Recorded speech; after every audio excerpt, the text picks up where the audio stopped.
Oh. Hello everybody, and welcome back to Paley here. Thank you on this lovely Saturday afternoon.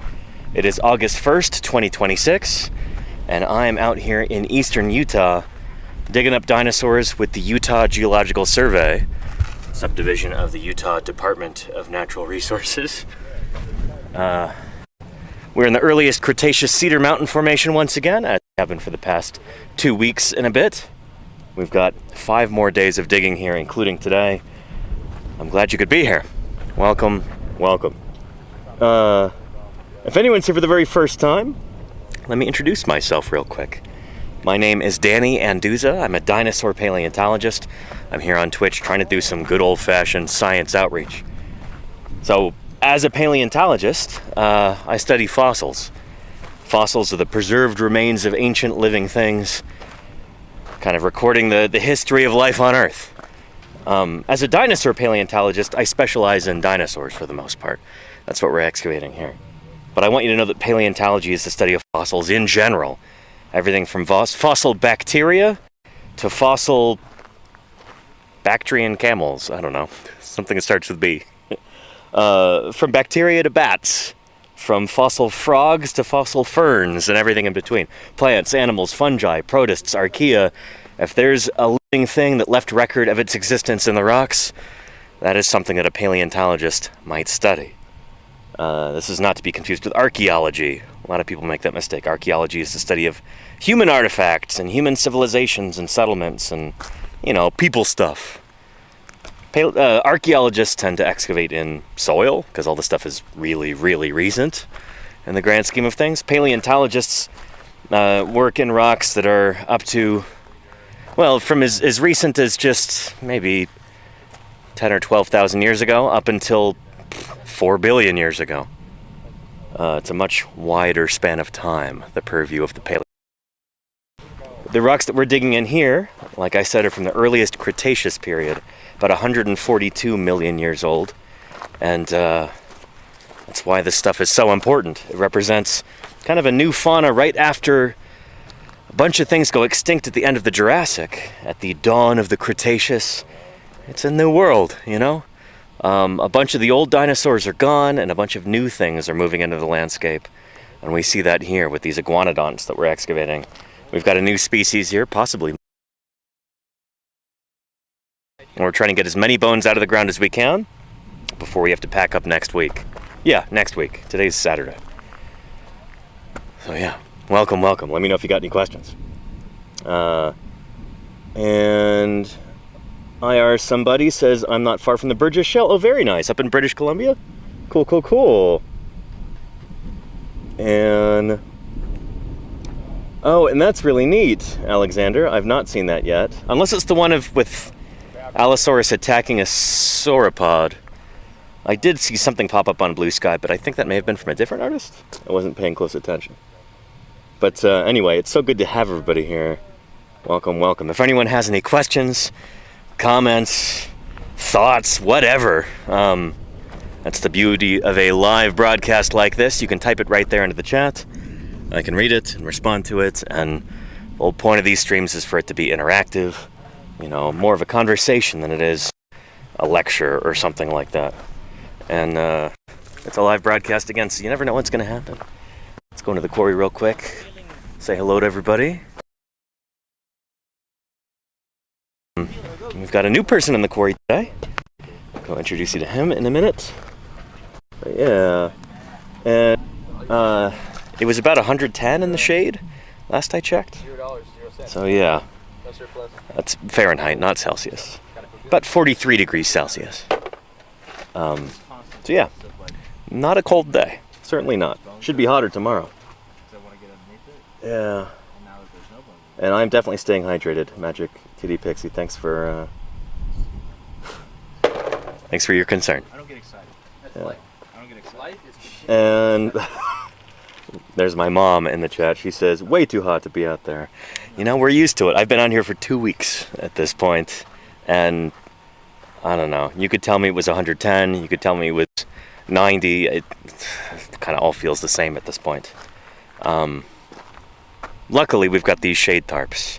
These make working out here doable. This sort of work would not be possible, would not be healthy, wouldn't be advisable without these shade tarps. So, shout out to Uncle Don putting this together. Anyway, I hope you're doing well, Mom. It's good to see you.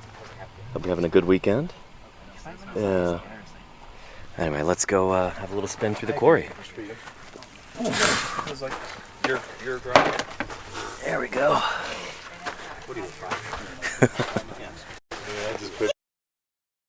So it's like, yeah, we had 3 weeks of 110 plus. Yep, it's not cool in this part of the world. What's that, Jim? Is that our future? 110 plus every day? Weeks, yeah. Get used to it, you know? Global warming. Oh boy. Yeah, that's why we need a building over the site, you know? I mean, I really do. I think that we're going to have to start changing some of the approaches up sites like this. Mm-hmm. Yeah, you put a building over, you know, and that, you know, Butler building, you take it apart, put it up, wind's not going to blow it down. You can air condition it and light real well from it, solar on top. Yep. Yeah. Hopefully. No, I mean, we got to change our, you know, ways of approaching some of this with global warming, because students are still going to have the summers off. Right. Not the prime fall. It's perfect out here. If anyone's just tuning in, or if they're unfamiliar, we have Utah State paleontologist Jim Kirkland with us again in the quarry. Yes. And finding about the longest stretches of over 100 we've had. Really in a long time. Yeah. I think maybe since we started Doling Bowl. Oh, really? This has been the longest stretch of 100 plus? Continuous, Wow. Yeah, it's been over 100 degrees pretty much every day. There have been like maybe 1 or 2 days when it dipped below 100. Yeah, but high 90s. So hey, it's 97. Nice and cool. Yeah. Gonna break out the parkas and build a snowman. Yeah. I have a feeling it's going to be over 100 until we leave. Yeah. What the heck? Casey Snowart in the chat says, hope you're holding up okay, Jim. Thanks for sharing your knowledge with us. We appreciate it. Melting. We're all melting. Yeah. Anyway, it's too hot out here. It'll be hotter tomorrow. Yeah. Looking forward to it. 105. What they're telling us now. Oh, boy. And, Akira Eclipse has a question. Do you have insight into whether Spinosaurus was aquatic or not? Thank you for everything you do. Oh, no worries. Oh, Nathan's laughing over there. Spinosaurus question. Yeah. That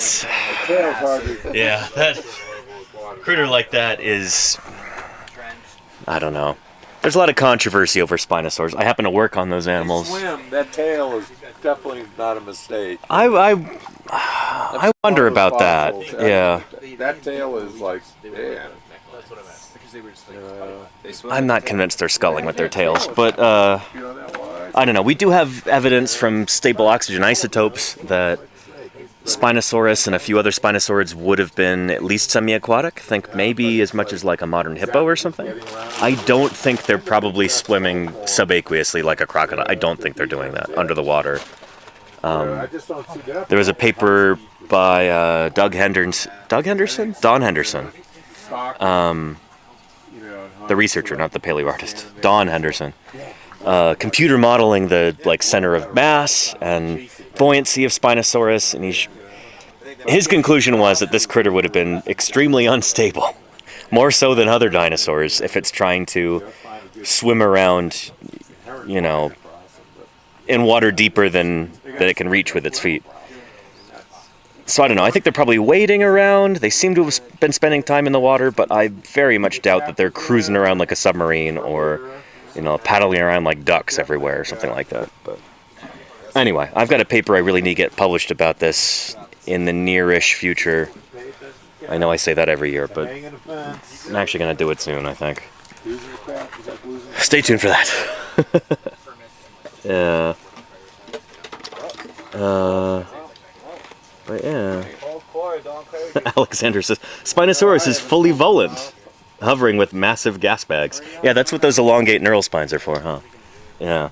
Nathan's nodding over here. Nathan, you want to say hi to the camera real quick? Got a new guy in the corner today. Yeah, Nathan, where are you from?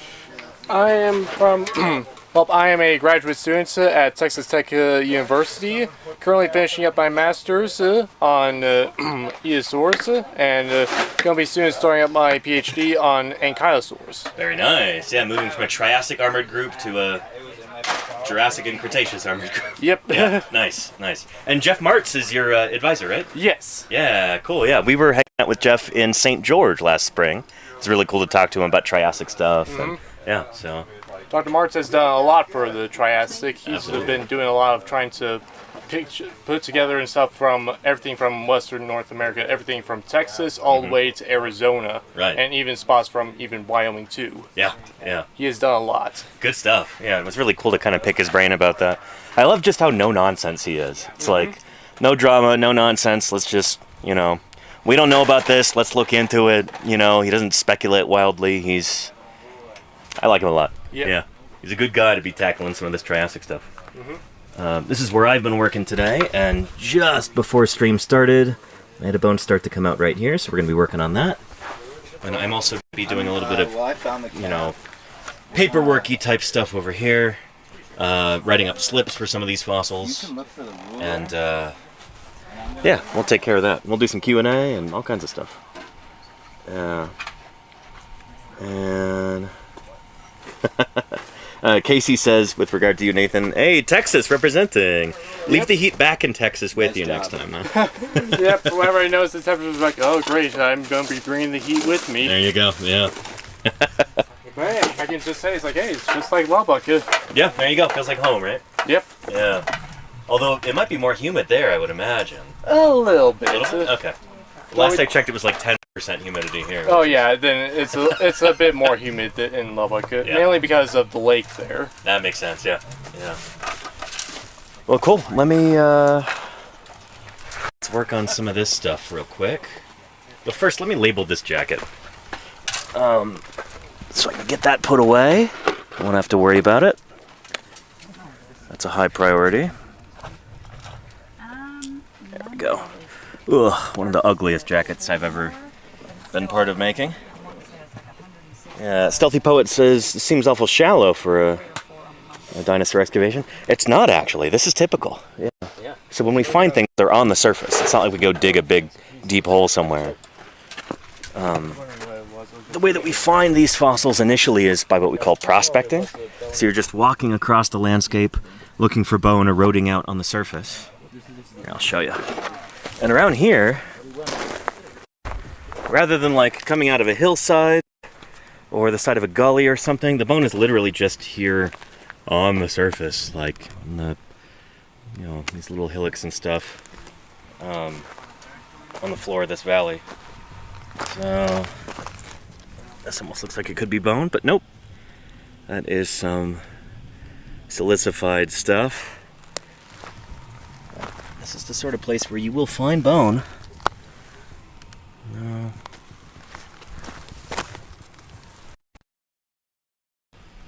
That could have been bone at one point, silicified. But anyway, this is kind of how we do things.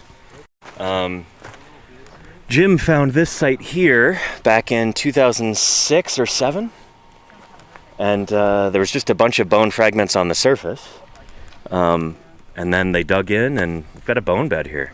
So just a big accumulation of different disarticulated bones, skeletons of these animals that fell apart. Bones were scattered all over the place. So none of the things are in articulation. Nothing, like the bones are not connected as they were in life. They're spread around. And so just about anywhere we dig in here, you go long enough, you will start finding bones. That's exactly what we're doing. And Romaine the Bingo says hello all from France. Hello from Utah. Good to have you here. Yeah. And is Nerduino there in the chat? Hello. Nerduino, I hope you're having a good day. Good to see you. And Densis Dirt says spread by water. I'll show you actually. Let's go over here. Just to give you a little bit of background. There's a lovely book that just came out last year. All the Cedar Mountain formations. This formation that we're digging in here. It's called Dinosaur Frontier, and I have a copy signed by the author. Look over here. I'm actually in this book. Oh boy. Okay, temperature's gone down a little bit, 105. Yeah, nice. It's a little bit more bearable.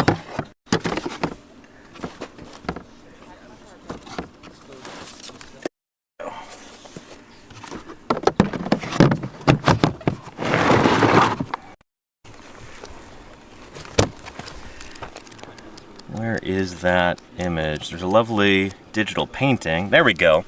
Depicting this very environment. So this is hyperlocal.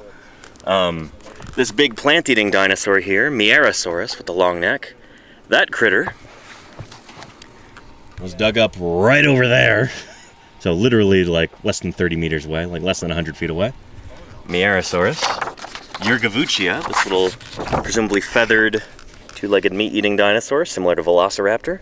That critter is from right over there, near the Mierosaurus quarry.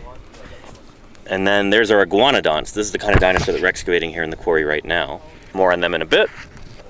But this is a nice depiction of this environment. So, this low-lying, swampy, wet, kind of fern-covered floodplain, or marsh, or bog, or whatever you want to call it. This is the kind of environment we're talking about. The dinosaurs were living out their lives here, walking around, feeding, hanging out with each other. Sometimes they'd get stuck in the mud, like this poor sauropod here. We actually have direct evidence that that critter died because it got stuck in the mud. Its legs are kind of going straight down, they're in articulation. So it shows that that critter was mired. But anyway, these critters were walking around, doing their thing, living and dying, and then here's an ankylosaur being torn apart by some crocs right there. They're scavenging this carcass. Those bones are going to get scattered around, like we see here. Some of the bones that we find here are already... They seem like they were rotting before they actually got buried. So they were up on the surface for a long time, on this kind of boggy, muddy, wet floodplain. And then maybe if there were seasonal rains that would come through and carry more sediment in, all this stuff that had been there on the surface or like rotting in the mud got buried by more layers of mud, and then hopefully the rotting stops. But yeah, we do have evidence that some of these bones were like rotted before they were actually buried or fossilized. So yeah. Anyway, that's the kind of depositional environment that we're talking about here, if that makes sense. Yeah. And hey, Nerduino, I am doing well. I hope you are too. Yeah. Anyhow, let me get some more water here. Some cold water. Oh, and this critter that we're excavating is an iguanodont. More on that in a minute. First, hydration.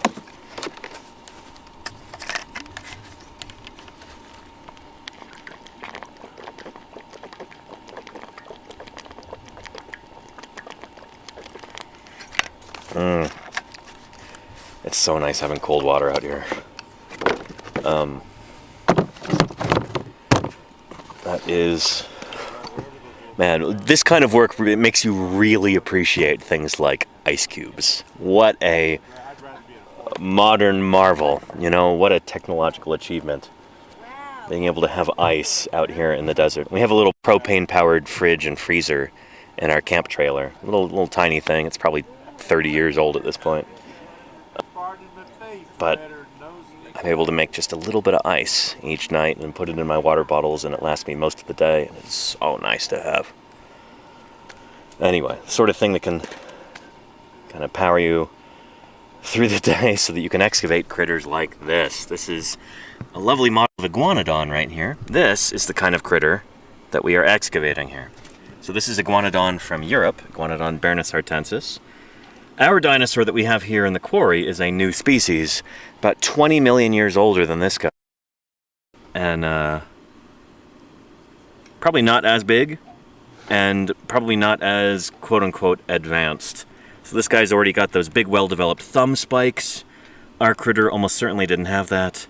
It would have looked a bit more like Camptosaurus, if you're familiar with that critter, from the late Jurassic. But Iguanodon is from the early Cretaceous. Our new iguanodont, our new member of this family, is from the earliest Cretaceous, like 20 million years older than Iguanodon, to repeat. Yeah, I love this model. It's so nice. Yeah.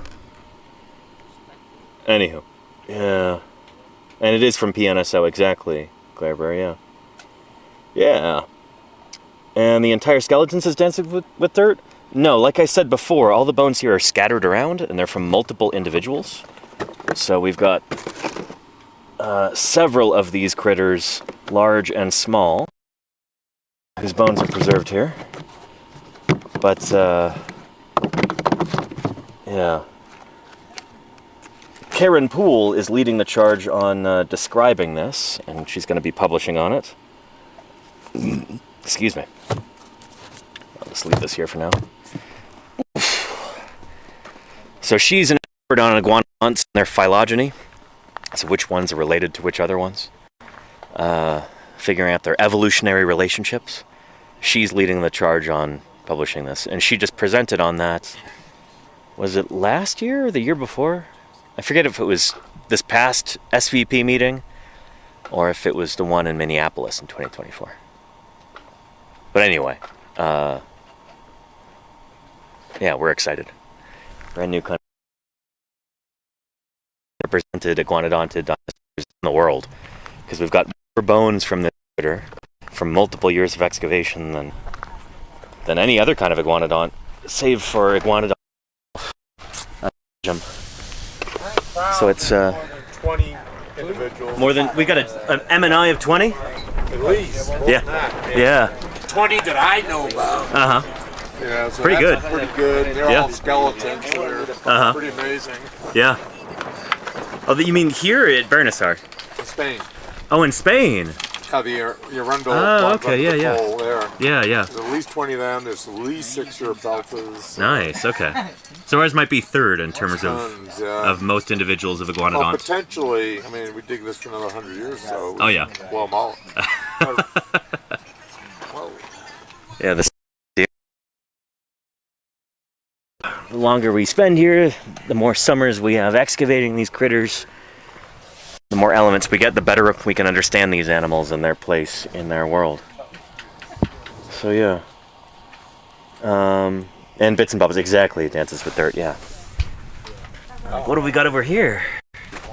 Piece of bone exploded. Yeah, they do that, especially near the surface. Real tricky. I was gonna label that, Jack.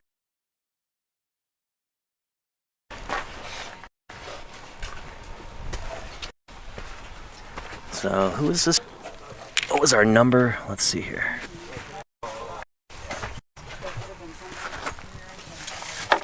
Uh-huh.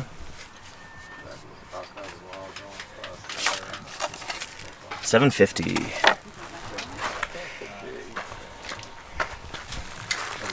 Oh.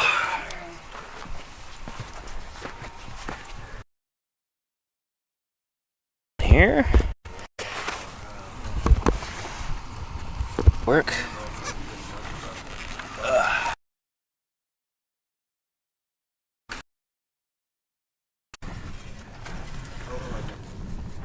And Goganex, did we get that squamosal?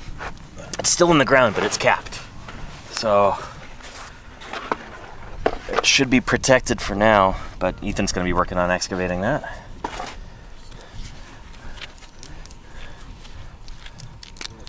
Okay.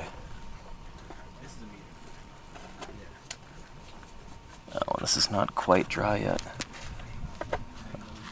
Oh well. DB JP, Dollingsbowl Jim's Place.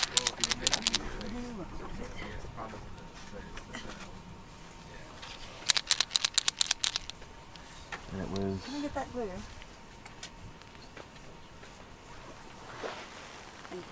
You scoot over a bit. Gotcha. Is that good enough or you need more? That's plenty, thank you. Oh boy. Pentagon just walking away from a big NATO command in Germany. I get these periodic news updates from Jim as he looks at his phone. It's almost like having internet in the quarry was a mistake. That's my fault. Or is that your fault, chat? For making all this possible. Thank you. Is there a thick glue around here?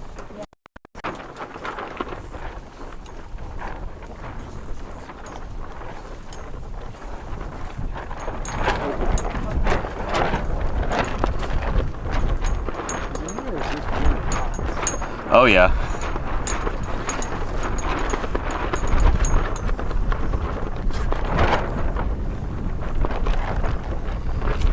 Alright, 750. We're having some malfunctions for our paint marker, but that's okay.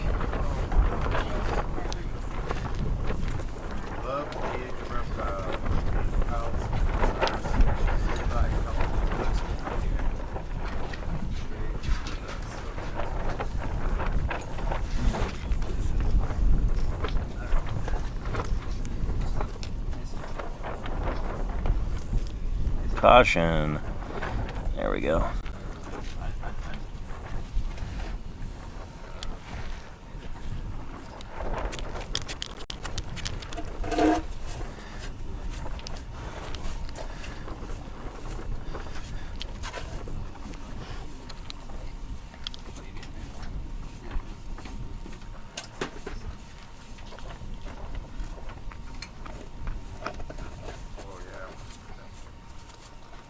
Versus Mothman.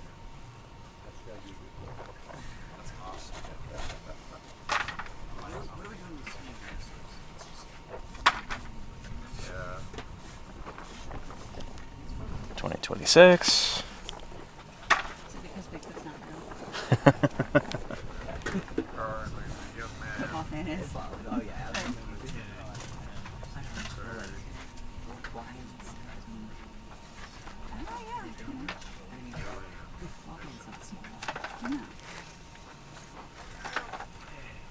You mean Mothman isn't just like a man the size of a moth? Yeah, well, He loves to eat clothing. he's swooping down on this Bigfoot. Supernatural battle for the ages.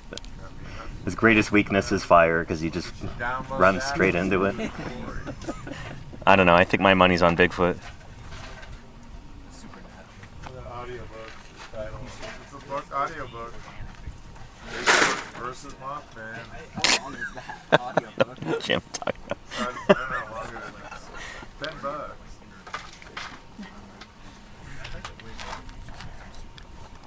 Right, exactly. It's way cool. Length 1 hour 49 minutes. I would say that's a novelette, not a novel. A novella? Novella, Yeah.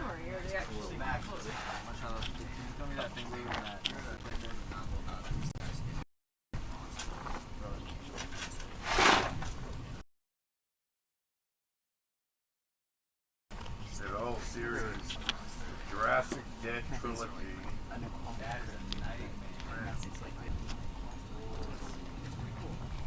World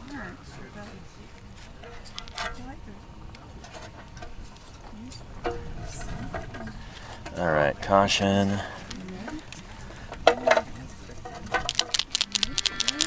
No. Hey, Jim. You gotta turn that Jim, off, please. I'm gonna get copyright struck. I was about to say copyright. Oh boy. No, it's just a Career ended by Blue Oyster Cult. Yes, we will fear the Reaper and the copyright associated there. Your channel has been nuked by Sony Media Corporation. Saturday Night Live. Yep.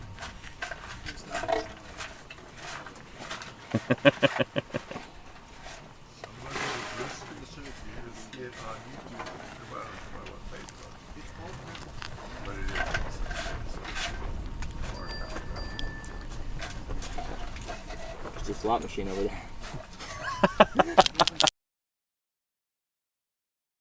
Yeah, these kids with their phones nowadays, you know. You see that? Go time. Okay, I saved it.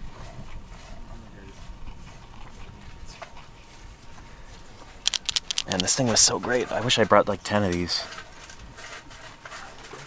And it's finally running out of ink.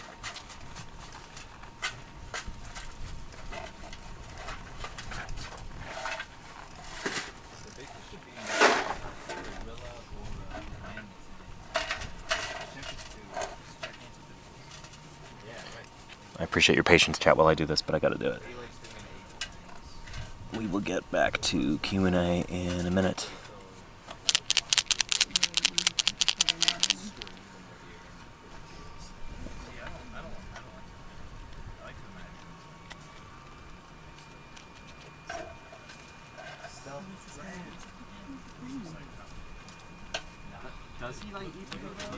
Grumbly. Alright, good enough. Ugh. This was not a fun jacket to do because things were just falling apart before it. Sometimes that's how it goes, though. I think maybe it got stepped on or hit by a tarp or something like that. But luckily, it's not a super, super important thing. It's a vertebra. If it were a skull bone, I would be pretty upset about it. But it's a vert, you know. You do what you can. I'm doing what I can. Yeah. Yeah. Would I rubber band it? I mean, luckily I didn't have to do that. But yeah. Get past that.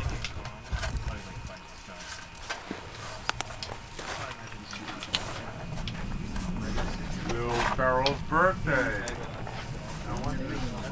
Did he get us anything? Yeah, Will.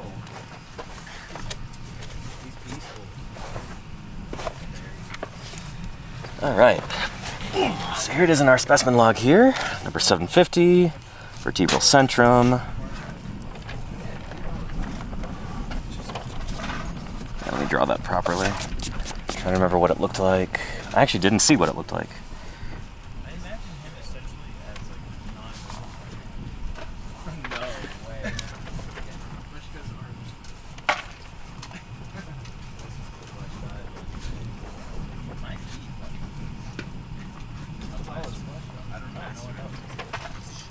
Didn't get to see.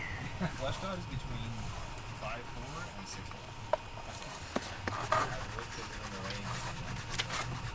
Write that smaller so I fit everything.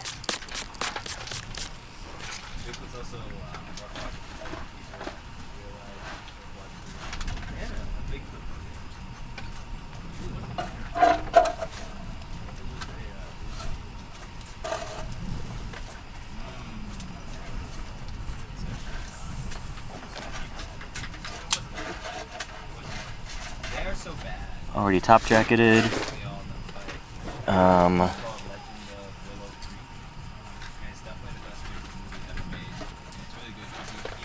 Extremely.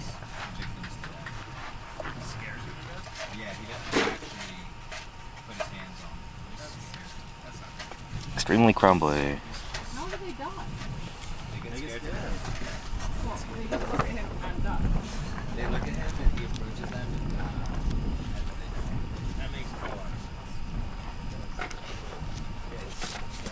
sense. I don't know who was working on this before, so unknown and Anduza. All right, more paperwork here.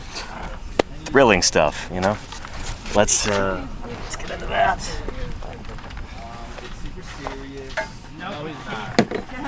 Always like following someone. So what I'm going to do here is find some of our just little wrapped bundles of fossils, and then I've got to write a little card for each of those and then put them into a bag in order to keep everything safe and together and documented.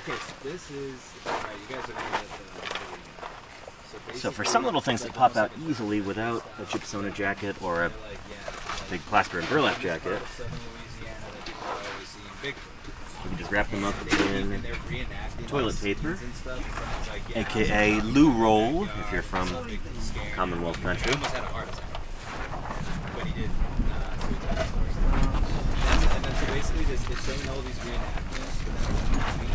it goes to like a group of friends, like partying in a cabin, and starts blasting them and scaring them all. So then this one guy comes out with a gun, and he's looking for the Bigfoot, like on that creeper's thing. And while he's looking for the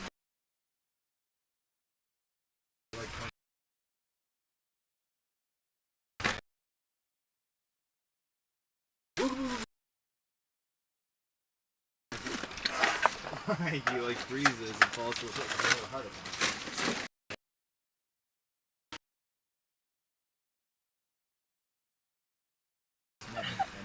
him. Yeah. Okay. Alright, let's do it. We've only got 5 here, so it shouldn't take too long. Best Bigfoot film. It's so good. He's so scary in the swamp. It's different than if he was like in a mountain. There we go.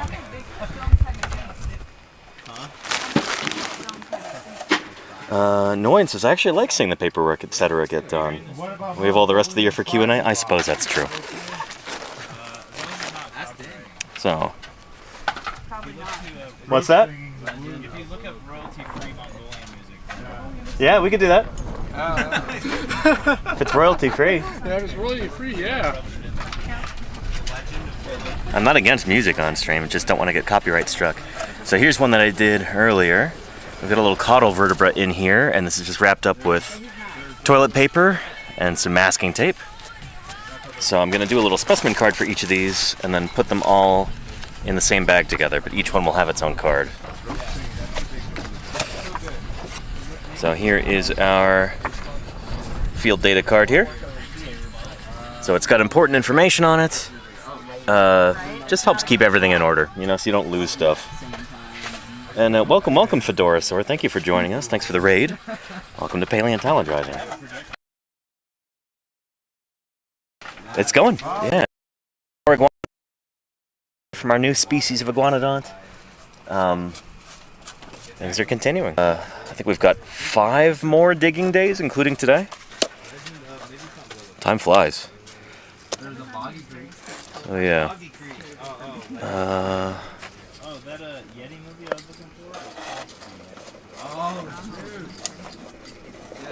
Caudal vert.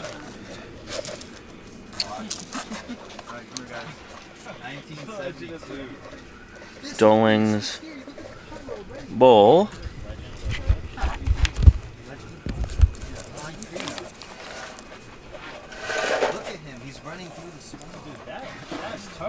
Jim's Place. Collector. Danny. And Duza. And date is today. 8/1/2026. So now we just need this information, our easting and northing coordinates, and those will be on the specimen log.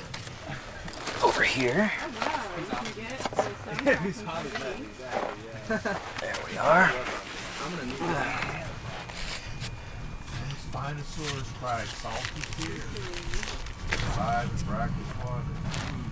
Sweat glands? Bigfoot could probably do that too. BBJP 747. If he was on a boat for a long time, he was like 3 feet of salt water. Alright, Boggy Creek particulars. No, don't watch that. Oh, yeah. You're gonna watch the movie. That's where nice and clean. 747. And if you wouldn't mind occasionally checking out and making sure he's Yeah, all good. you got it, yeah. Feel free to holler at me. Sure thing. Thanks, Ethan. Easting 56.26. 29.72.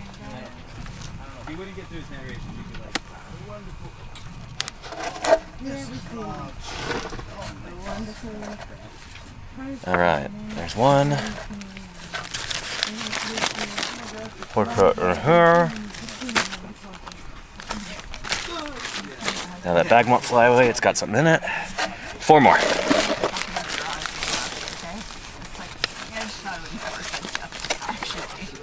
What I'm going to do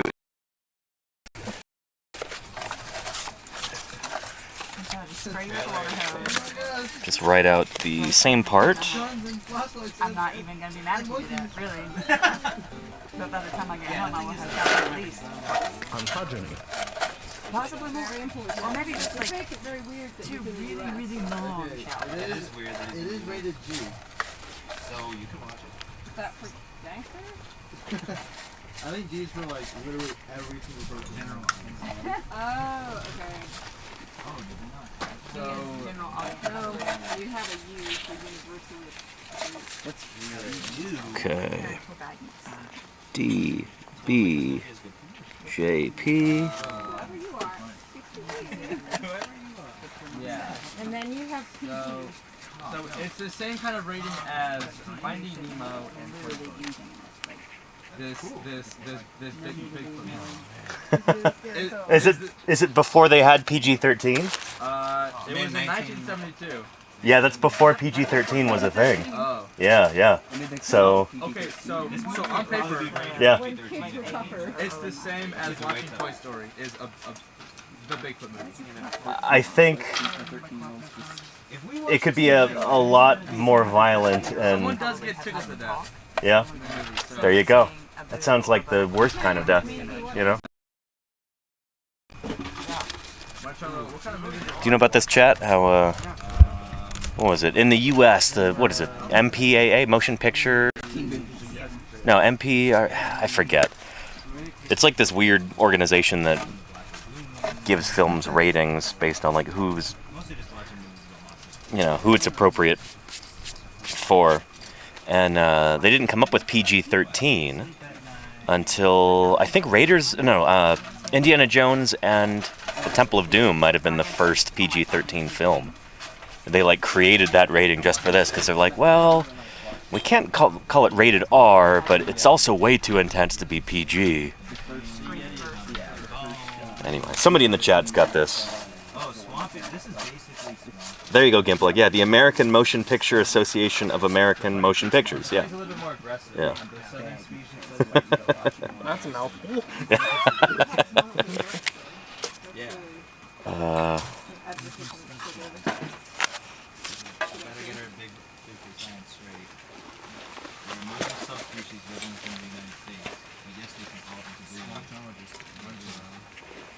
Marcello, are you related to Marcello? What do you think the phylogeny of I'm really glad you asked. Bowling ball, gym place. Okay. Where do you think it branches off?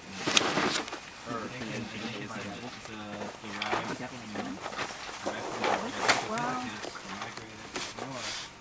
from China. Sure, because you see it like on top of buildings and stuff. The other ones went up the Bering Strait, into Russia, Siberia. Looking good. All right. DBJP, Dullings Bowl Gym's Place, 745. Material collected. I don't know who did this, but it just says bone. That's helpful.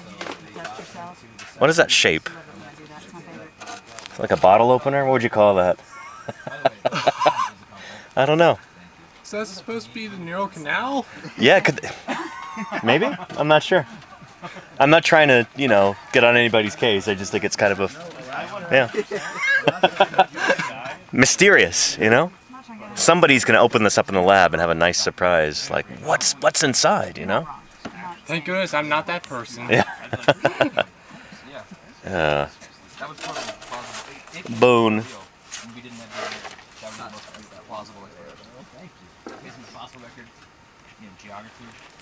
They're super smart. They know how to hide. 745. That was Nick who collected it. He must have been kind of frustrated. It's just, I don't know. Bone. 45, 36.45.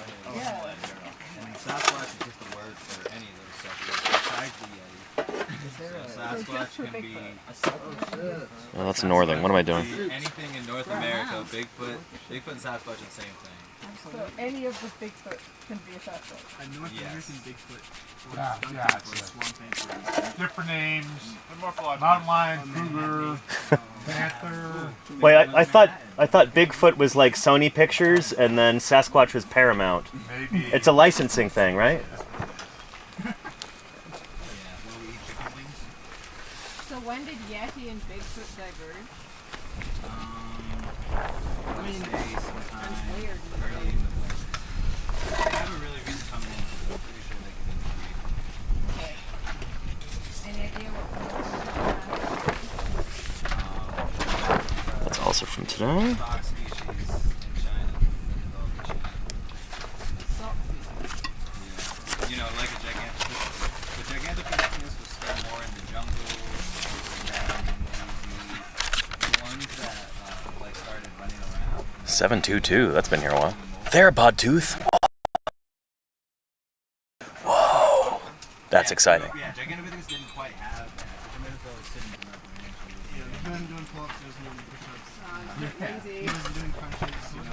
Yeah, he wasn't doing crunches. Bigfoot came out. Hot motivation. Does anyone have the foldy ruler out? Yeah, it's here by my Oh, you like no wasabi? Oh yeah. Bigfoot was too. So snack mostly it's 14 years. Oh, right behind him.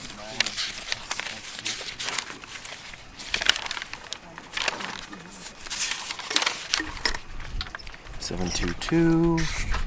Nick Oliver. Nice. You screwed up. Why? 730.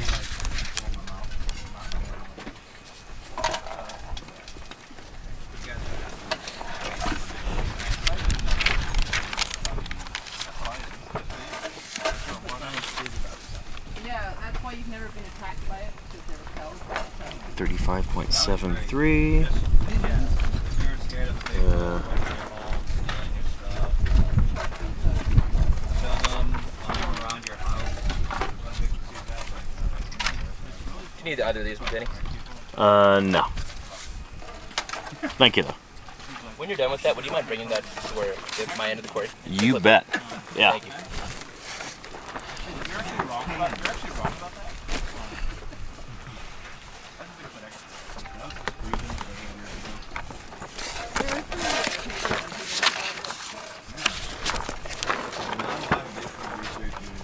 721 is a bine. I think that's a typo. Oh well. That's fine. They have strong family bonds, and they dispose of each other's carcasses. Parental care. That's why I never see them because they're smarter than that. Have it on fire yet? They know how to make fire, but they don't. Oh, nice. Because they don't believe in it. Yeah. I thought the majority of forest fires in the Pacific Northwest were It's supposed to say pine. I think it's rhine. controlled burn or something. Like In a bind. I think it's in a bind is the phrase, right? I don't know. Maybe the collector was in a. That's Nick again. Yeah, like Bigfoot's not afraid of fire. Like if you were to approach a Bigfoot with a torch, he would be like, "Ooh, fire!" Like he would know what to do. He'd probably create some distance for the long. Keep you away. And he'll tickle you. Yeah, he might sneak up on you. I wonder where he's actually from. Yeah, back when they were in like a feathered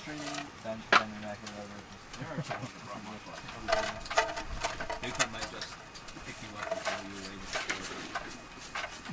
Like Bigfoot understands, like you use water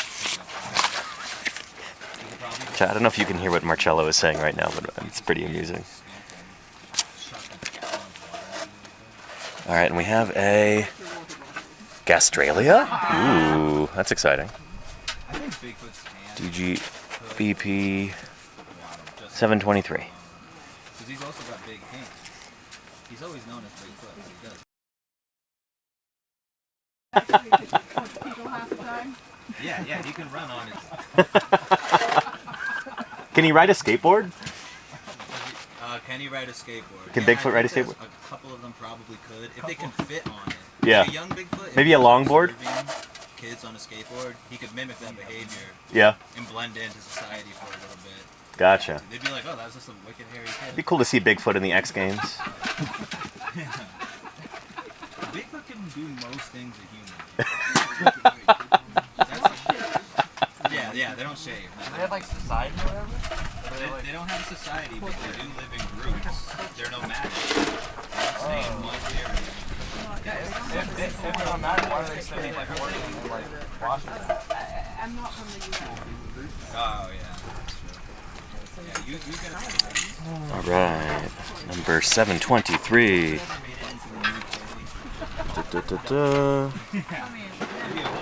Be done with this in just a minute, chat. 50.48 and 35.7. Collector. Nick again.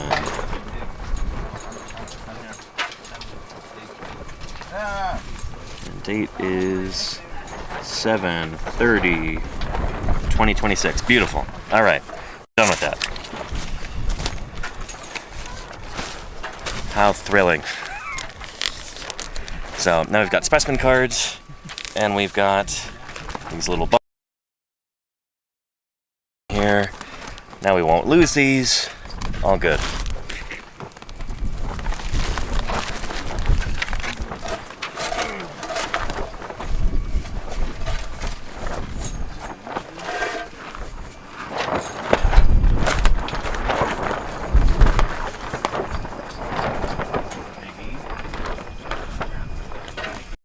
Thank you.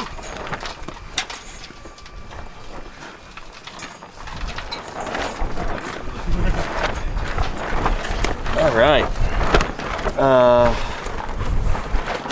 Cars Imp says, I love dinosaurs. You're in the right place. Welcome to Paleontologizing. We're digging up a brand new species of dinosaur here. And glad you could make it. Let me know if you got any questions.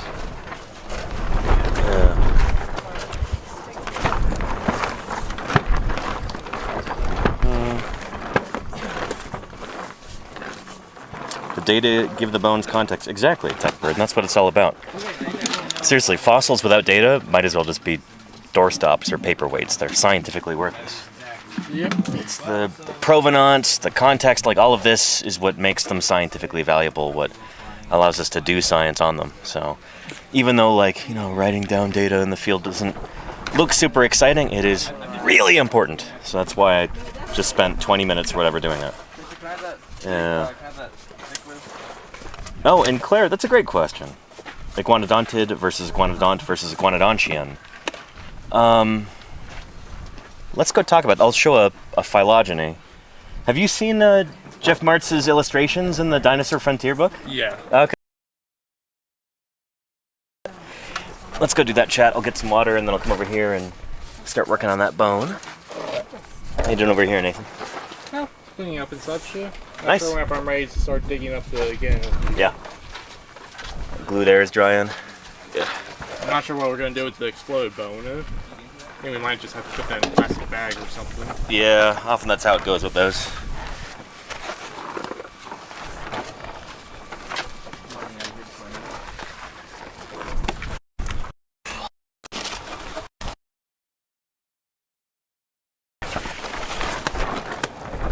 All right. So, question from the chat on terminology. There too. Let's get started and we'll dive in.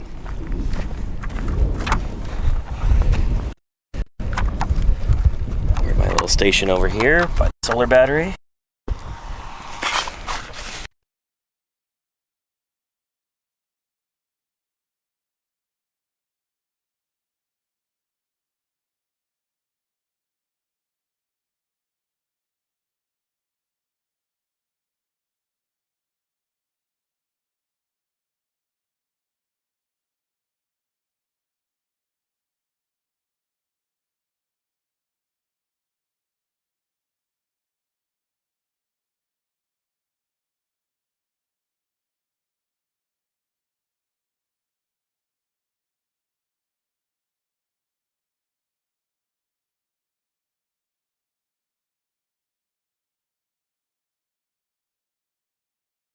It's a lovely phylogeny in here of iguanodontian dinosaurs.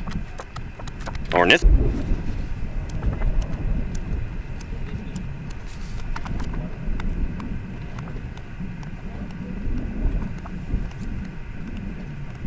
So a phylogeny is an evolutionary family tree. Here it is.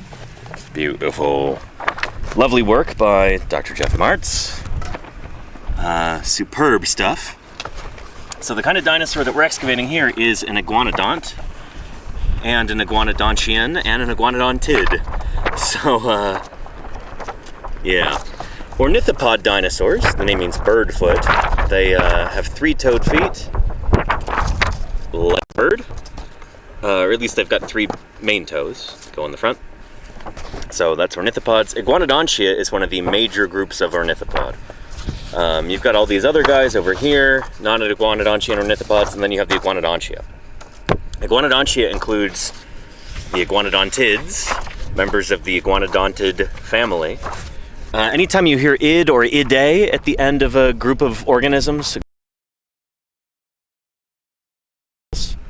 that means that's a family group. So all of these critters evolved from the same ancestor that has the rank of... It's kind of arbitrary. We don't really use those ranks much anymore. Family is one that we do use, but like order, suborder, superorder, these are kind of arbitrary, and they've kind of fallen out of favor in biology lately. That wind is nice, but man, it's annoying when I'm trying to show something like this. So iguanodon is what this whole group is named after. It lent its name to the whole group. This is the first dinosaur from this group to be discovered. It's only the second dinosaur ever named, way back in 1825. So iguanodon gave its name to the iguanodontid family, which is part of Iguanodontia. So iguanodontians, or iguanodonts for short, that's this entire group. That includes your later duckbill dinosaurs, like Parasaurolophus. Can we get some Parasaurolophus going in the chat? We've got emotes of that guy. So, both the Lambeosaurine and Saurolophine hadrosaurs, Saurolophinae, Lambeosaurinae.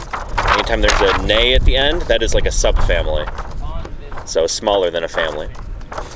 So, Lambeosaurinae and Saurolophinae are part of the Hadrosauridae, hadrosaurs. And hadrosaurs are part of Hadrosauroidea, which is part of Styracosterna, which is part of Ankylopalexia, which is Iguanodontia. Long story short, iguanodontids are part of a particular family.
Anywho.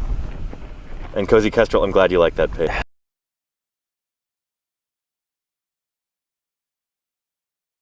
It's probably the, repeat please? Oh, Wikipedia page for, I'll find it for you. I don't feel like this is particularly important or interesting. So, I'm not necessarily one of these people who is,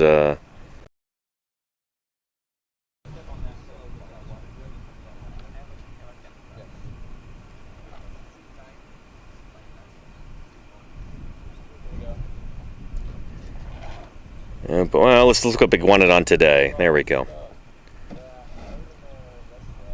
Share, copy link.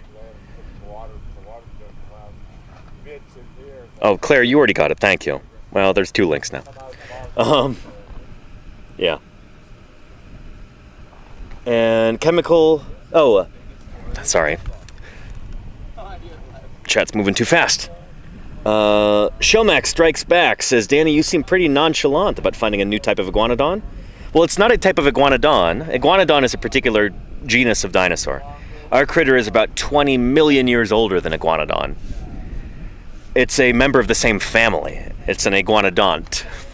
That one letter makes a difference to a professional paleontologist. You don't really have to worry about that.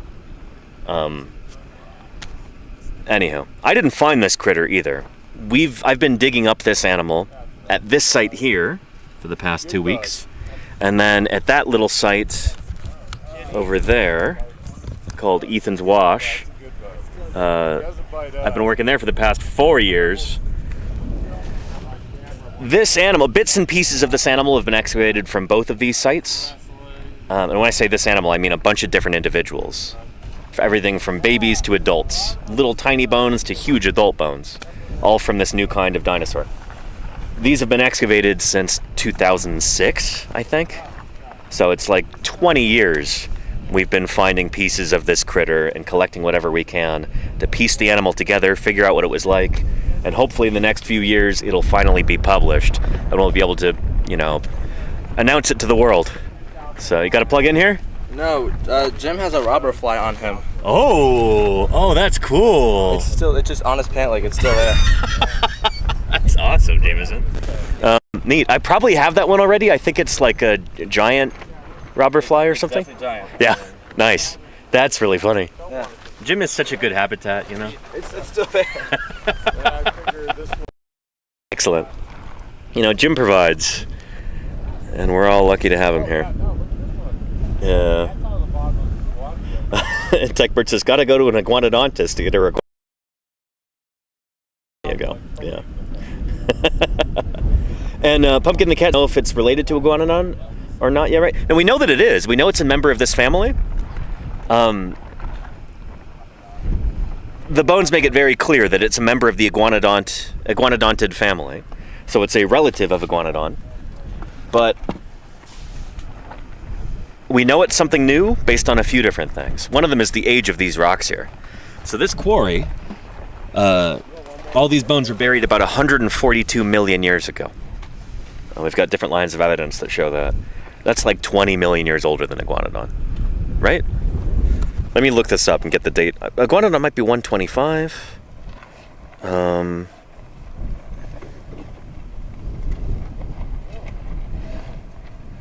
There we go. What age is I. Bernosartensis? 126 and 100. Yeah, so yeah, our critter is about 20 million years older than iguanodon. We know it's a member of the same family. We know it has to be different from iguanodon because it's 20 million years older. So there's that. But there's also other iguanodontids that are known from the Cedar Mountain Formation that are a little bit younger than our critter. So we need to be able to make a solid case that this is something brand new, that it's not Hippodraco or Iguanocolossus or Cedrorestes. Here is a painting of Cedrorestes here. This is just a little bit younger. This is, I think, from the Poison Strip member of the Cedar Mountain Formation. So it's several million years younger than our critter here.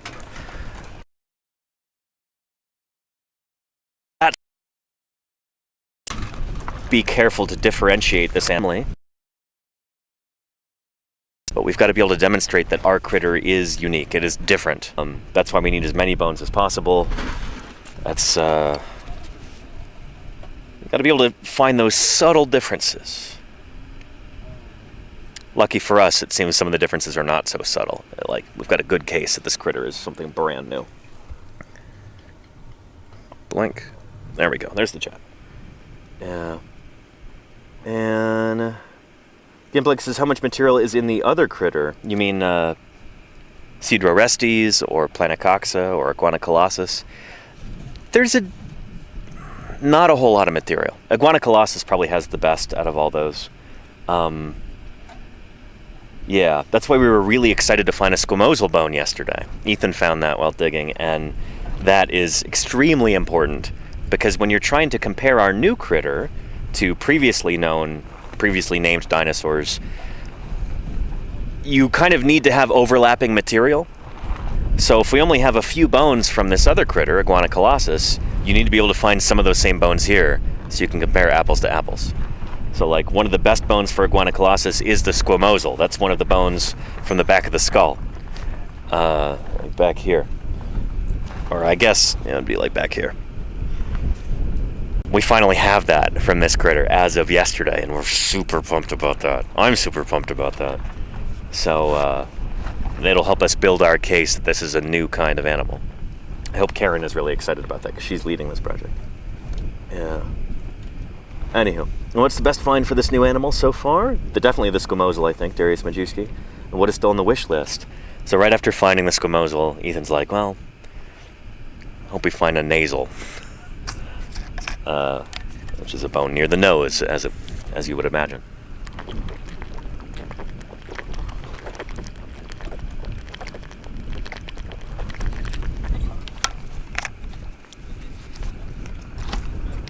Anyway, let's get in there and we can maybe ask Ethan about this. Oof. Before my leg.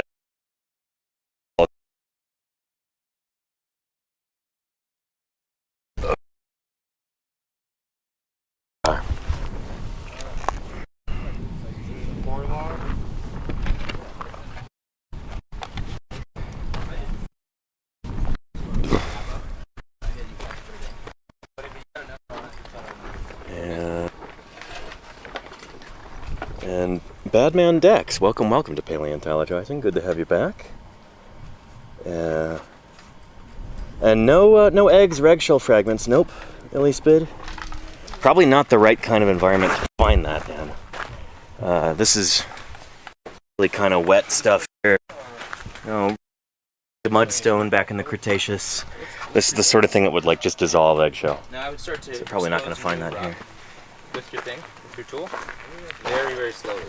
And if you see anything discolored, then it's probably a bone, and I would glue it and then pause and call me over. Okay, and this area or? Yeah, so you can start removing. And no mammals yet, no Barum. Fisher's been hoping for one, but hasn't found one yet. Although we did have a new mammal in the quarry the other day, a desert wood rat, which was a lot of fun. Yeah. It was under the tarps yesterday, and I think the day before. Yeah, a desert wood rat.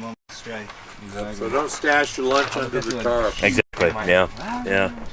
I'll eat those chips tomorrow.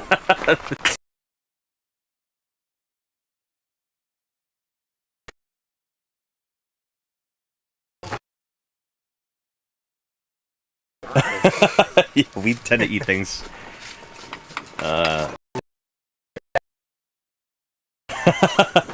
So like we go to the grocery store every once in a blue moon, and well, I've gone to the grocery store a couple times since we've been here. Jameson's always buying exotic fruits. Okay. To bring back. Nectarines are not exotic. Well, the papaya was. Yeah. The papaya was exotic. Something, yeah. We were all like, "What is this?" Yeah. No one liked it. And no one liked it. And Darius Majewski says, "What's in the big jacket?" So over here, Yeah. just a lot. Right. bones.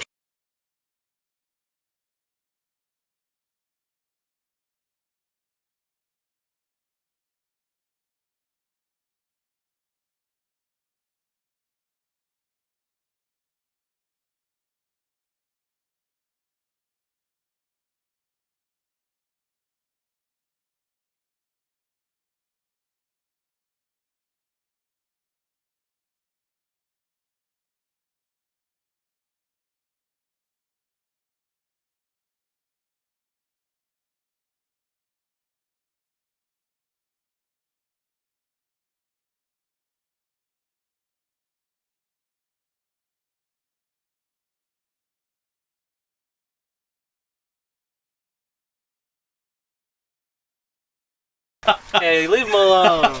I was just quoting Danny. Yeah. Bully, you know? Yeah. Whoa, nice big jacket, Marcello. What you got there? Oh, just a stupid jacket.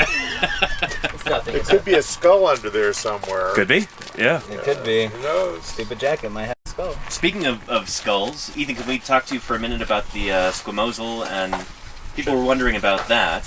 Yeah, I'd like to hear it straight from the man himself. We might have a squamosal bone under this white flap, which is a bone that forms the very back top part of the external skull bones. And it's an important bone for figuring out what kind of iguanodont we have.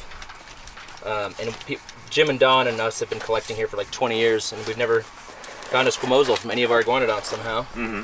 So if we're lucky and our field ID is right, we've finally found our white whale. Nice. Not quite as good as like a Enki skull, but articulated Enki skull, but a squamosal is a squamosal, and we'll take it. So if that's what it is. After you were talking about that yesterday, you're like, okay, next on the list, nasals? Yeah, I think we don't have nasals yet. Okay.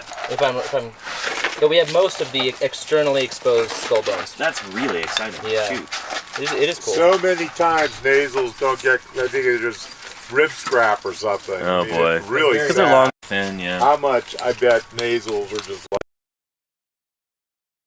not taken seriously when they should have been. Gotcha, yeah. Sort of like that classic example of the furcula in theropods. Little wish, just a caudal chevron or whatever, or it's a gastrate, like, no, who cares? The number of times that, it was like 2004 by the time that finally got described from a theropod. And they're all supposed to have it. So, yeah, nuts. Well, there are people that didn't collect ribs. Yeah, like just on principle, like ribs we can sculpt the ribs. Don't worry about it. But speaking of having so many bones from this new critter,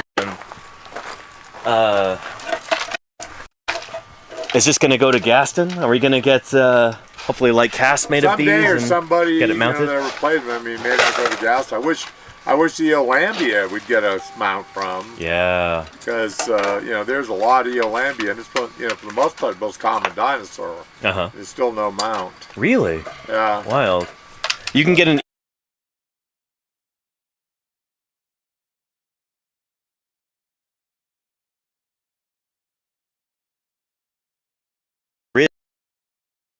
Is it Eolambia? It's an Eolambia, yeah. Yeah. They like Eolambia. Yeah. We were talking about that last. Yeah. So anyway, the critter that we're digging up here, hopefully years or maybe hopefully not decades from now, there will be mounted skeletons of this animal that you can go see in a museum, and maybe it'll be one of those ones that becomes available for anybody to purchase as a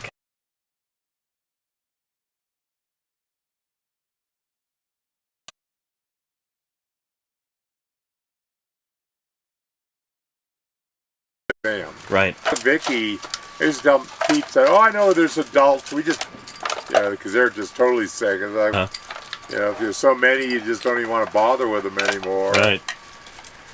I was always telling Pete, adult Eolambia skeleton, tell us, and we'll go excavate it. I'd like to see a mount of that animal. I mean, it's a major Utah dinosaur. That would be really cool and really important. That it's the first hadrosaur in North America, right? Well, it's not really a hadrosaur. Oh, hadrosauroid or? Yeah, it's the first hadrosauroid in North America. Gotcha, yeah. It's very closely related to Bactrosaurus. Very cool. Yeah. I've heard somebody say that maybe we should sink it into Bactrosaurus. Well, that was probably me. I mean, when I first saw Dave Norman, our mid-Cretaceous conference, he gave a talk of Bactrosaurus, and I gave a talk on Eolambia. I'm looking at elements and I'm like, wow, those guys are really similar. But theirs is Albion, the Cenomanian, it's another continent. And the subtleties between those things, you got to look at a lot of the elements and really diagnose them. Yeah. I'm very happy not working in the iguanodont quagmire, because they're cows of the Cretaceous. I mean, they're very abundant. They're evolving. There's a lot of selective pressure on them, obviously. Sure, yeah. Yeah, so it's... But the kind of things, ceratopsians and ankylosaurs are like way easier taxonomically to deal with. Yeah. They really are. Well, I mean, they've got a lot more bells and whistles than iguanodontians tend to. Yeah. Hadrosaurs as well. I mean, they do Yeah. have them, but people tend to ignore sometimes very important parts of the anatomy. Yeah. You know, it's there's more work to be done. You know, I mean, and some of it is on fossils that are already in collections. Yep. Important stuff. Thanks, Jim. Yeah. And I think the satellite cut out for a minute when we were talking about what's in the big jacket. Marcello, so what do we got in there? Yeah, so in here we've got at least 4 long bones. Nice. We also got a centrum near the front too. Uh-huh. So there's a centrum and 4 long bones. It started with finding one around here. Mm-hmm. And then as I began a pedestal, I found another one along here. And I found another one along here. So then I had 3. There's one here, one there. So yeah. So actually, yeah, I kind of messed up the order, but yeah, I just kept finding this pickup sticks pile of long bones. Yeah, trying to trench around them, like, oh, there's another bone in the trench. Yeah. Gotta widen it.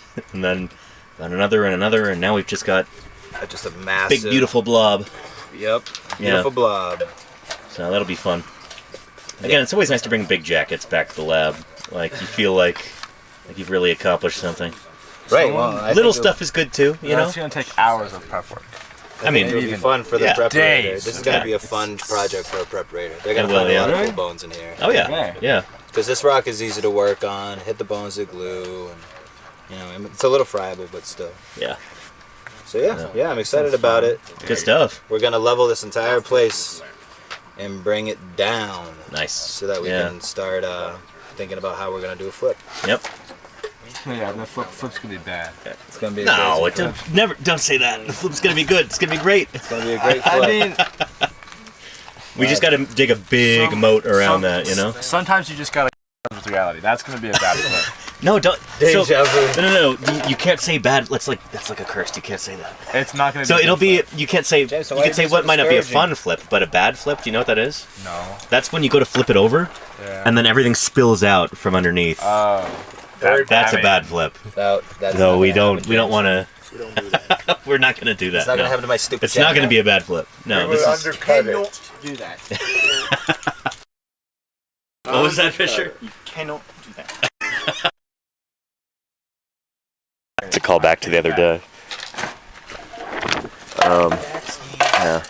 That is not acceptable. You cannot do that. Yeah. And Charlie's Dragon says it'll be a bad flip, like totally sick. Yeah. Yeah, it'll be bad, like Michael Jackson No, bad. I said rad. Oh, rad, a rad flip. Exactly. There you go. It's gonna be a Yeah. rad flip. It's gonna be radical. It's a rad flip, my friends. Yeah. I have a feeling tomorrow could include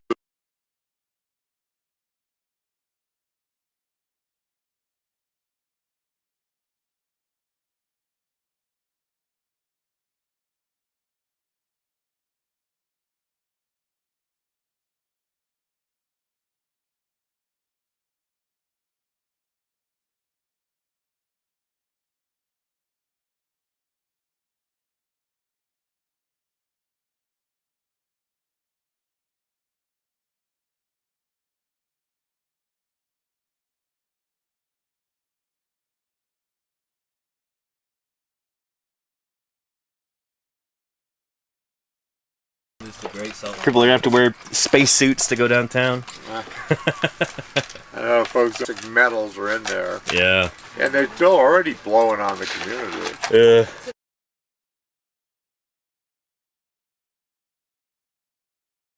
Like.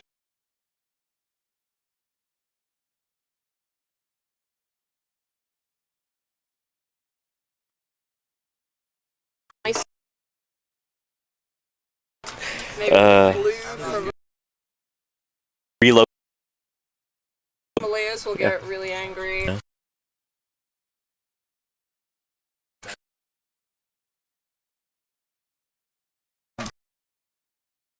Opportunity. There you go. Yeah. Because you die. And built a. Yeah, exactly.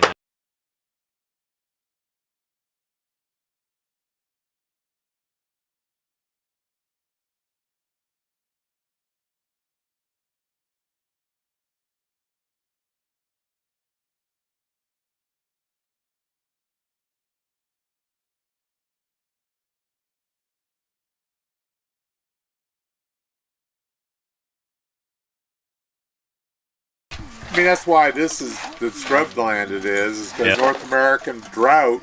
But The we Dust didn't- Bowl, we yeah. didn't change ranching practices during the drought, Yeah. so it was totally overgrazed and it never returned to background again. Yep. So you look out at this landscape here and it looks pretty desolate, but it wasn't always like that. No, I mean, we know at the turn of the century up through the 20s, Yeah. grass as high as a horse's belly over most of that area. Uh-huh. And all kinds, it was good cattle ranching area. Yep. And the drought happened, and they just kept the same numbers of cows on it. Yep. Yeah. All country suffered from that. That was a little climate flux. Right. What is this, Uh-huh. which is going to be way bigger, going to do to us Uh-huh. historically? Rock for prospecting, you know?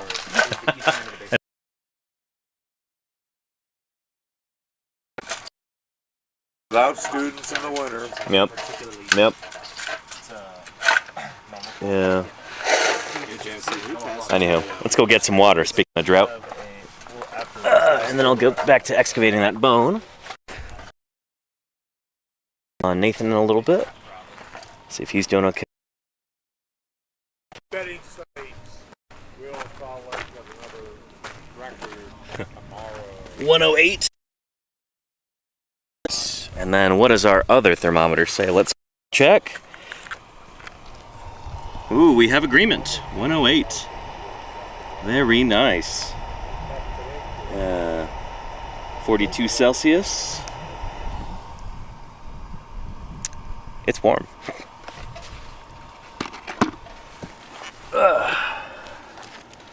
Water time.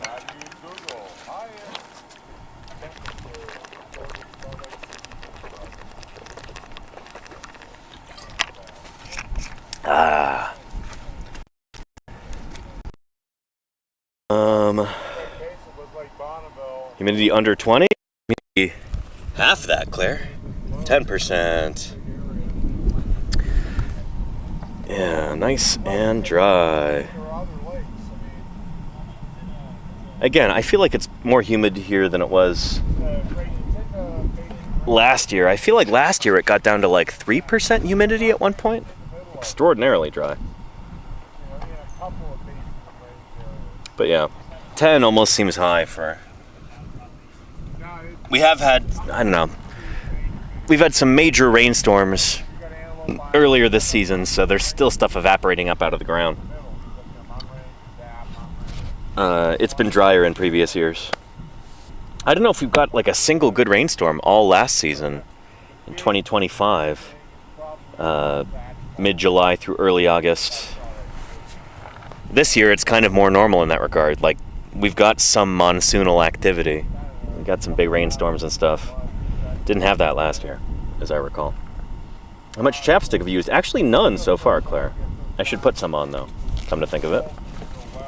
I've not used any chapstick at all season yet. Because, again, it's been humid here. The other day it was like 20% humidity. But there we go.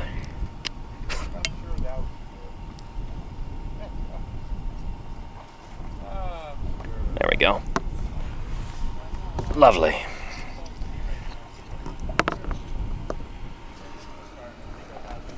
Blink. Okay. Yeah. And why is the season the summer? That would not be easier in spring. That's too hot. Fazilla, good question. The reason why we do these excavations during this time of the year, it's always mid-July through the first week of August, pretty much.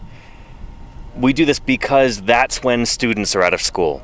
And part of what we're proud of here is giving students an opportunity to learn how to go out and excavate fossils. If we did that in the spring, then students would be in school, and we could still get volunteers who aren't in school, but we want to give a chance to the students. So it's the academic calendar that dictates it. Yeah. Likewise, we don't dig in the winter because most winters there might be snow all over the ground here. But apparently this past winter they had like no snow. So it's a good thing we're getting some rain, keep the plants alive.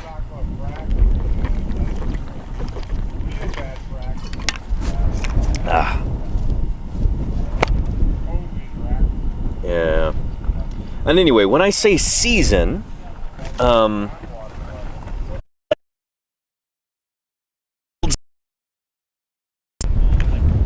is not like 4 months out of the year.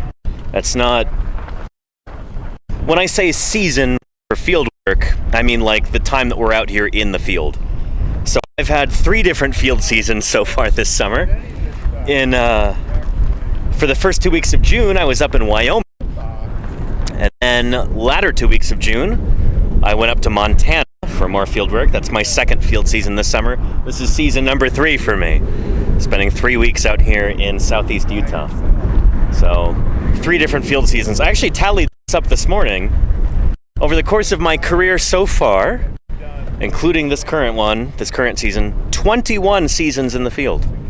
21. It's pretty good. I've been digging dinosaurs since 2011. Been out in the field almost every year. And for some of those years, there are multiple field seasons. Last year, I had 4 different field seasons. I was in St. George in the spring. And, or no, was it 4? Maybe it was still 3. St. George, Wyoming, Dolings Bowl, Lowry Site. No, it was 4, yeah. Looks like I'm going to match that this year if I go out to Lowry's site again at the end of September, beginning of October. Anyway, what a neat mantis you found. Thank you, Claire. Yeah. Kai actually found that and photographed it. So I think that mantis is on iNaturalist twice now, that individual. Less of a season, more of a session, says Gene Wen. I guess so. Maybe it's kind of like,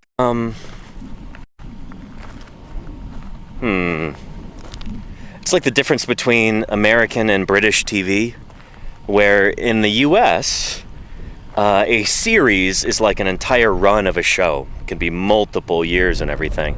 But a series in British TV is just like what we call it in the US. So, like a series of episodes, usually within 1 year, or 2 years or whatever, if it goes over the winter, whatever. Anyway.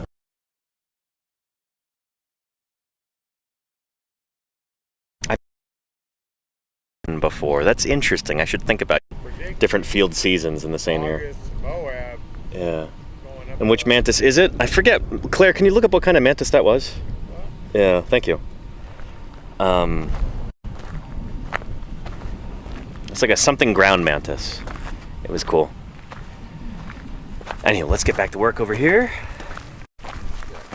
Got a bone to excavate.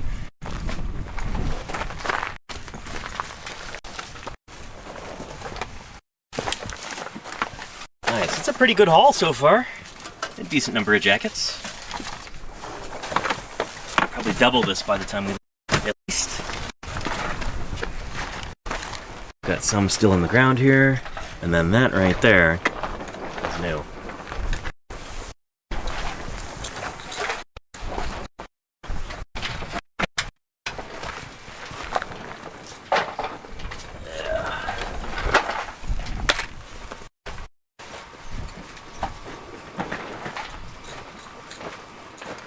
An interesting gene, man. Okay. Huh.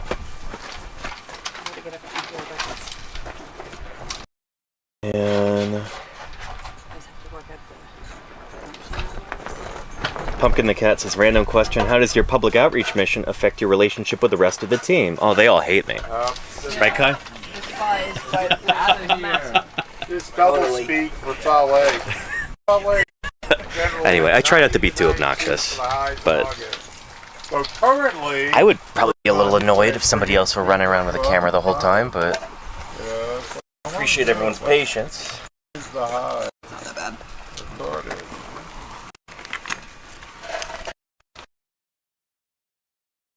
$205 this year. Okay. Such an awkward spot to sit. But got a bone right here. I'll be digging around this, and then we can put a cap on it. Yeah.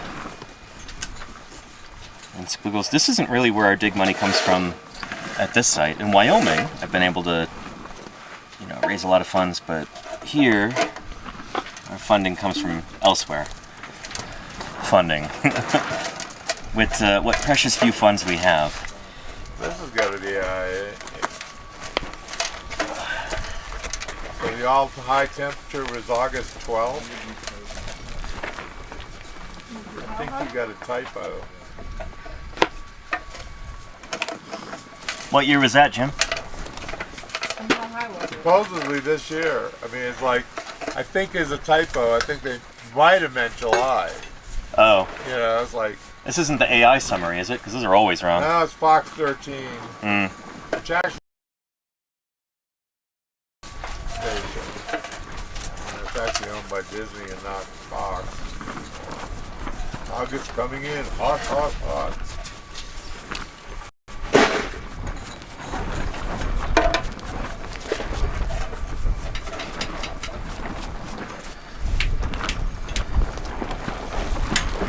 St. George. Supposed to be 111 in St. George today. 111? 111. Yeah. I briefly saw 111 on my thermometer in the shade up there. It's since gone down.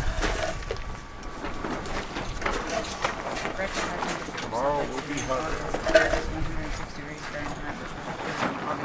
Where'd my scoop go? Looking for a gray scoop that says Anduza on the back. We're the same that today's 160. But it is sitting here right high, so I guess maybe it's because it can go over.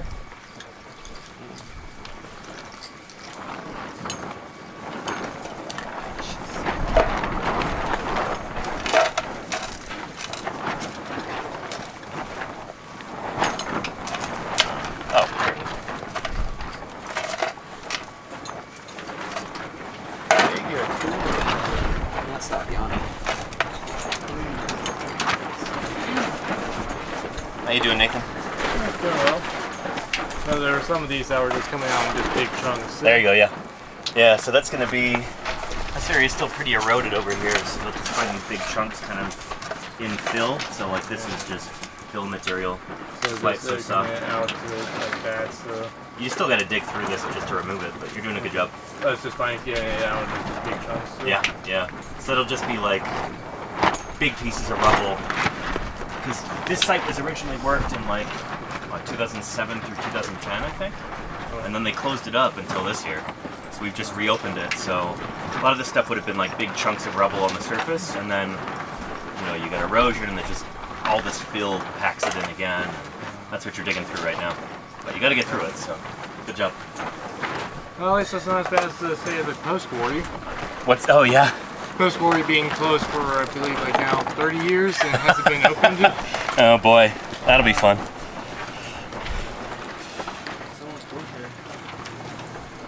Someone what?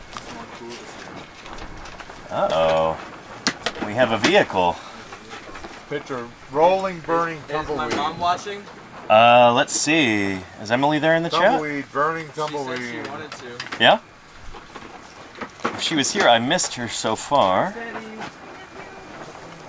Yeah, but Science Dreams is here. Belint, how are you doing? Hope you're having a good day. Good to see you. Something like a rolling on fire tumbleweed to spread a fire. Right.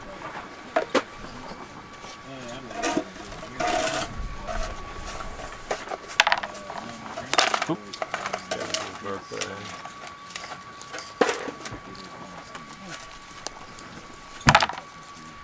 Belint, just to orient you, we've got a new bone right here. So I'm going to be digging around this, finding its full extent. Put a cap on top with one of these Gypsona and then eventually be able to dig around it enough. You can flip it, bottom jacket it, and collect it. Ooh.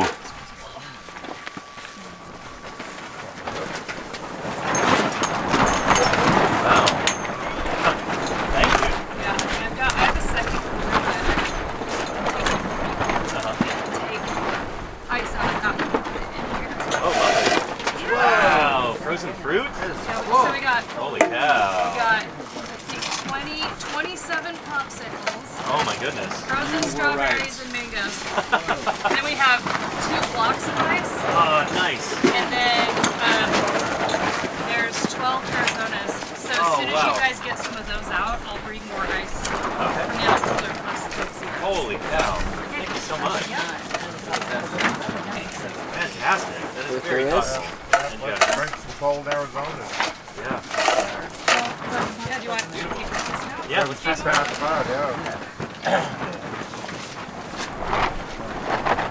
Who wants an Arizona? Oh man, that's ice cream.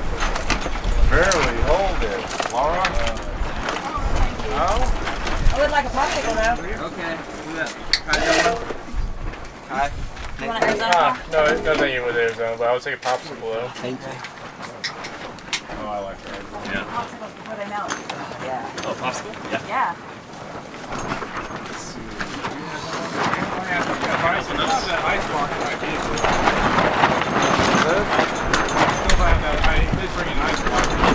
Yeah, we got a cooler pop.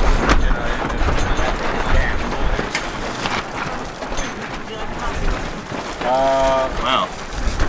I guess I can. So Jameson's aunt just brought us all kinds of frozen treats. Holy cow, how lucky are we? Popsicle? Not used to having this sort of thing. Popsicles. Those are fruit. Score indeed. Yeah. The Nice. green river.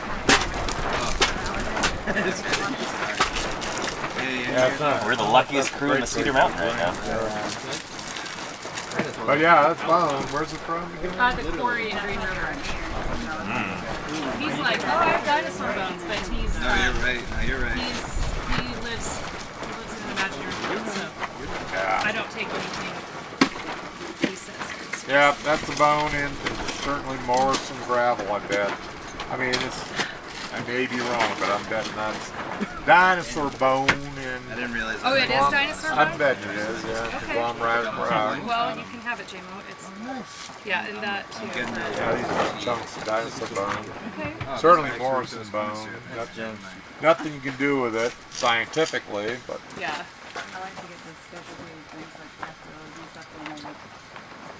Thank you. yep. Thank you. Yeah, this is great. Yeah, really appreciate this. Thank you. Thanks for Yeah. doing For these science. pieces too. What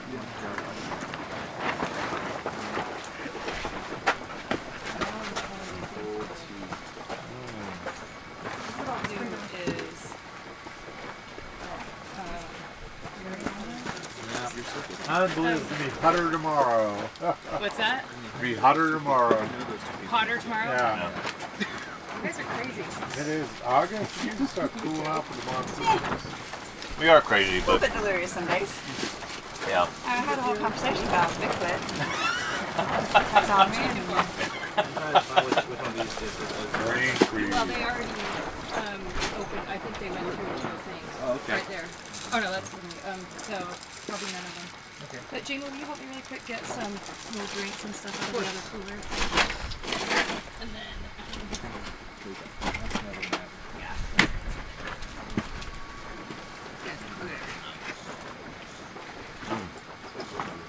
So cold it almost hurts. It's lovely. Ah, brain freeze never felt so good. So that's why you can remember cleaning up the quarry. That was pretty smart. Gotta make room for treats. Excellent part. Danny, is your stream on? Yeah. Oh, wait. You want to say hi? Camera's over there. Oh, okay. So they're watching us and going, yeah, you guys are like Yeah. spoiled. Luxury, you know? Yeah, pretty smart.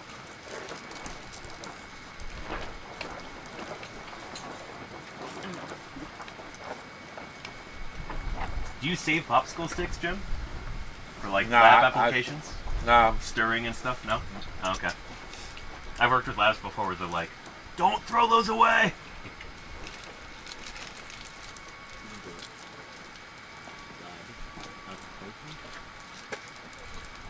China, they mix epoxy, these small batches in bottle caps. Yeah.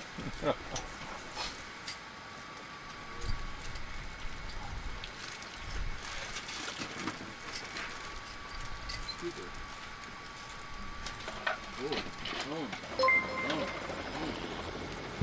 Alright guys. So we can dump it in. Oh wow! Ice shirt. Ice shirt. Yeah.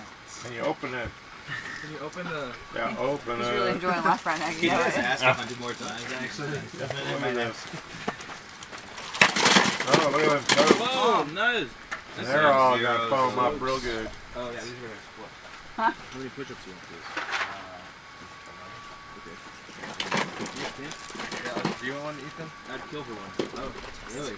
Well, luckily we don't have it. Thank you so much. Steal Harrison just because I didn't get myself an extra drink. Awesome. Smash the ice block. I know, they just...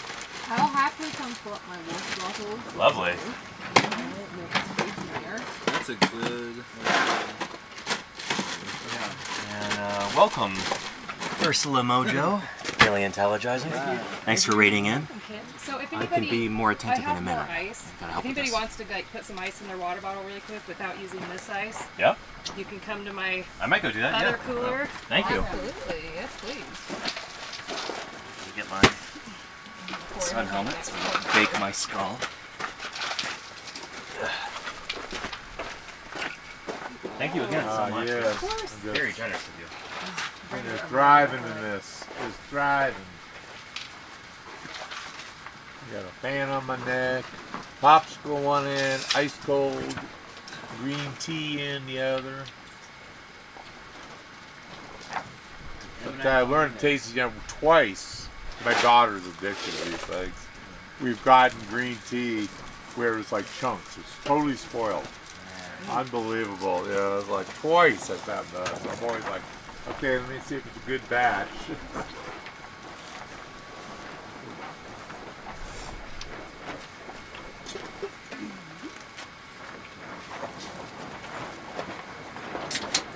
Real brewed, yeah. That's how it comes sometimes. It's bad.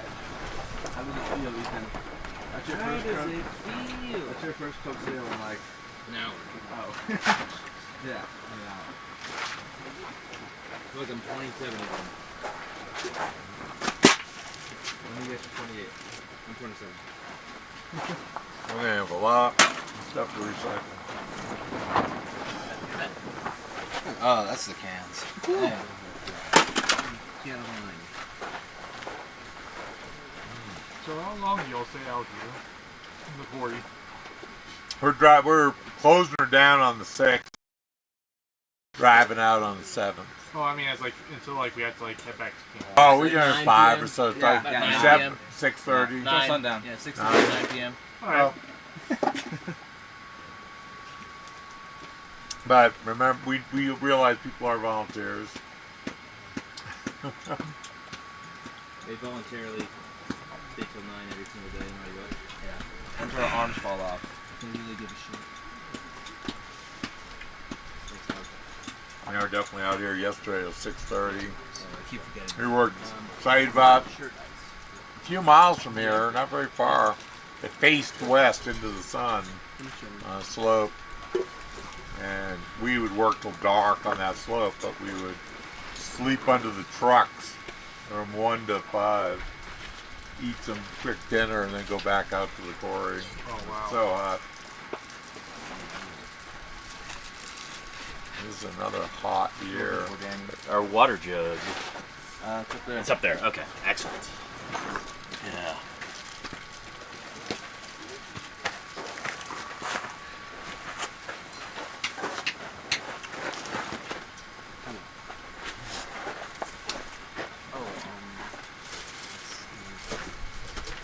Mustard.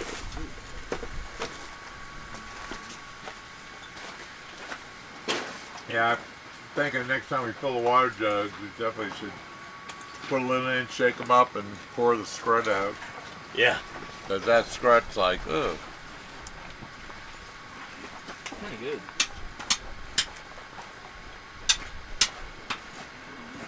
All right, here we go. Thank you for your patience there, chat. That is so nice to have ice in here. But if you're just joining us, welcome to Paleontologizing. I'm out here with the Utah Geological Survey digging up dinosaurs. There's a bone right here that I'm going to be working on. And if you've got any questions, don't hesitate to ask. Welcome, welcome, everybody. Yeah. We put all of our cans. Yeah, crush them up. Crush them in. He's putting them in there. Oh, I see. That's a good idea. So where all that's oh, it's okay. Nice. Not bad, yeah. Not bad. That's like my best one. Thanks, Danny. I'll teach you. I'll give them the smallest footprint possible for a crushed can. Just a circle. Yeah. Well, worth their weight in platinum. Yeah. Ursula Mojo says, what kind of bone are you digging? It is from a vertebrate animal. It's from an iguanodontid dinosaur. And I don't know yet, this could turn into like a small limb bone, like a little small femur or something like that, but it looks awful flat. I wouldn't be surprised if it turns into a rib. It could also be like a metacarpal or something like that from a larger iguanodontid. I don't know yet. It's only a little bit at the surface here. Gonna dig in and try and figure out what it is. Yeah. Baby leg? That sounds so funny, Squiggles, but could be, yeah. We shall see.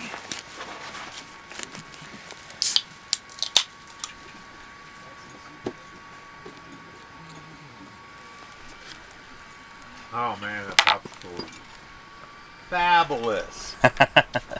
Best popsicle ever.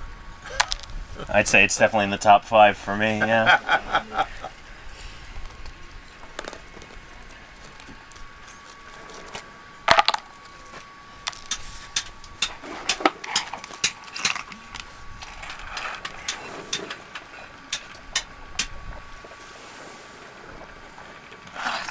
Oh, that's good. It's good water.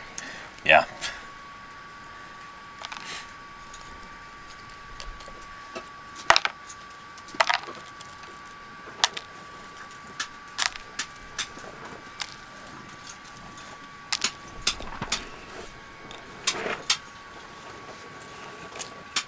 At one point somebody asked me, like, Danny, what's your favorite food? And I thought about it for a while and I'm like, well,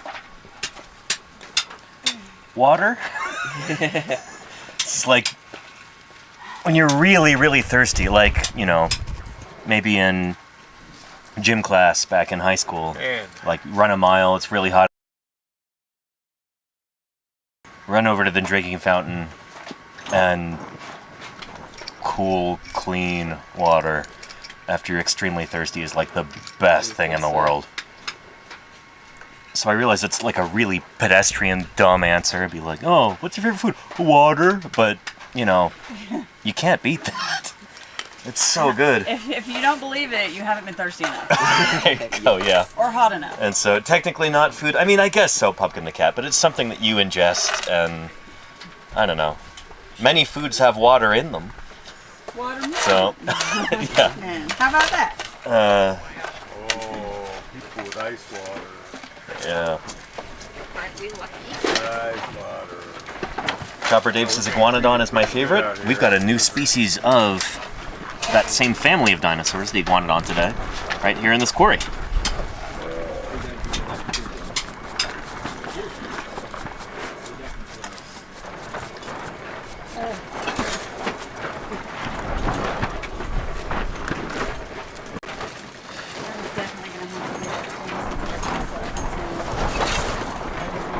That is a warm breeze.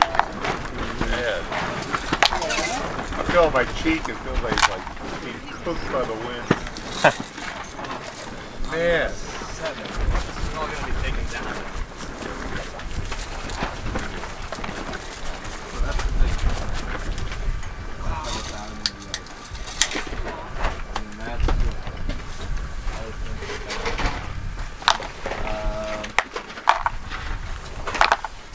Got a few things over there.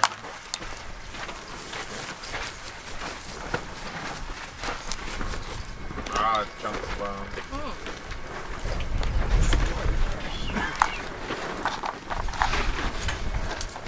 That wrist bone. Wow.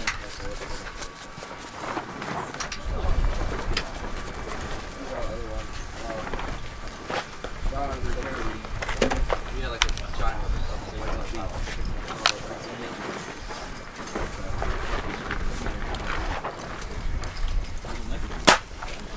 There's a skull bone over here.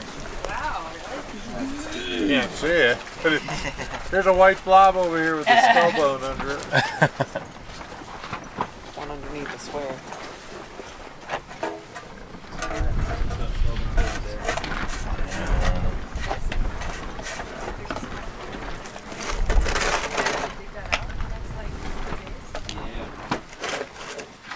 Welcome tax due. That Triceratops Lego set. I think I saw that online. Is it like a Triceratops skull Lego set? Brandon Peacock, who's a well-known paleontologist, kind of a rising star in our discipline. He just started a new job in... Shoot, where was it? Somewhere in Scandinavia, I think.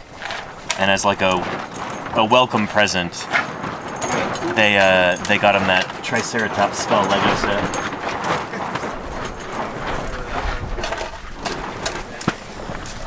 His cousin just told us a really good joke. I wish they had that kind of thing when I was a kid, you know? I really liked Legos when I was, you know, like around 10 years old. That was like a big thing for me. And the dinosaur Legos they had at the time were not great. They've improved tremendously since then.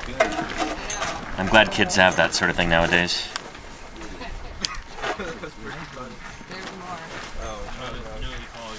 Yeah, exactly, Claire. Had to make our own dinosaurs. Yep.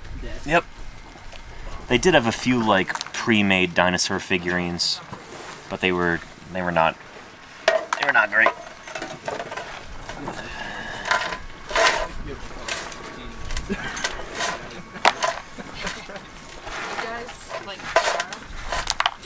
What is it?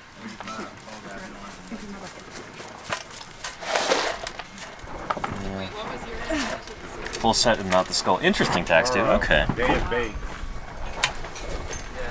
That one's not like fun. That's just It's you guys tomorrow. super sad. Yeah.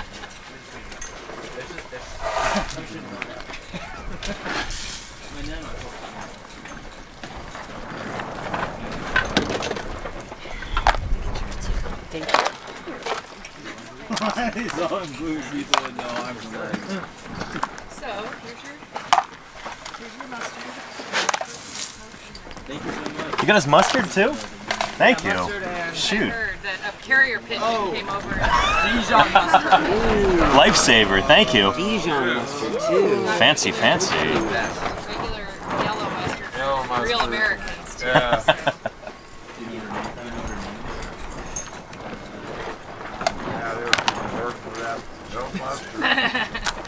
It's like me, right? Like we do river trips and run out of pickles or jalapenos. I'm just so sad. And Beyond the Grave says, when digging up dinosaurs, how far apart are you likely to find the bones of one individual? Do they remain close? It does depend on a lot of factors. You're right about that. So for this critter here, this iguanodont, I've got one bone right here, got other bones here and there underneath those medical bandages. Got one over there. This is a bunch of different individuals here. So we've got big bones, we've got small bones, from everything from babies to maybe something like full-grown adults. We're not totally sure yet. But this is what we call a bone bed. And a bone bed is where you have more than one individual preserved in the same place. Here we've got a whole bunch. And they scatter around, they get disarticulated. At some bone beds, the skeletons will still be together, articulated. All the bones, more or less, in their life positions. These are not like that. Everything's been scattered. So every site is different like that.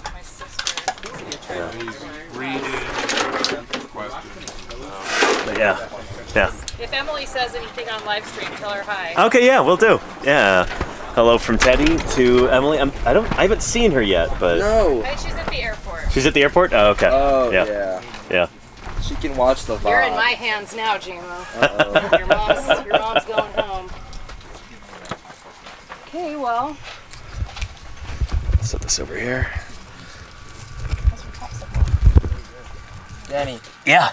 Aunt Teddy was wondering what kind of dinosaurs are here in the I'm not going to make you. We can talk about it. Yeah. I know, but your voice probably gets tired out here in the heat. Well, I'm talking all day anyway. It's part of the You job. know, when I'm backpacking, it's really hot. Yeah. And I notice that I'm like, if I start talking, You lose a lot of I moisture lose that way. so much. Yeah. So I'm drinking like probably a couple gallons a day out Yeah, here. I bet. And eating your salts. But let me go get you a little plastic bottle to show you what kind of critter this is that we're talking about here. No, I will. It's okay. It's the least I can do. I'll be right back. It's interesting. It's Yeah. so interesting. I know, but This is what he does. I know. He's not doing much anyway.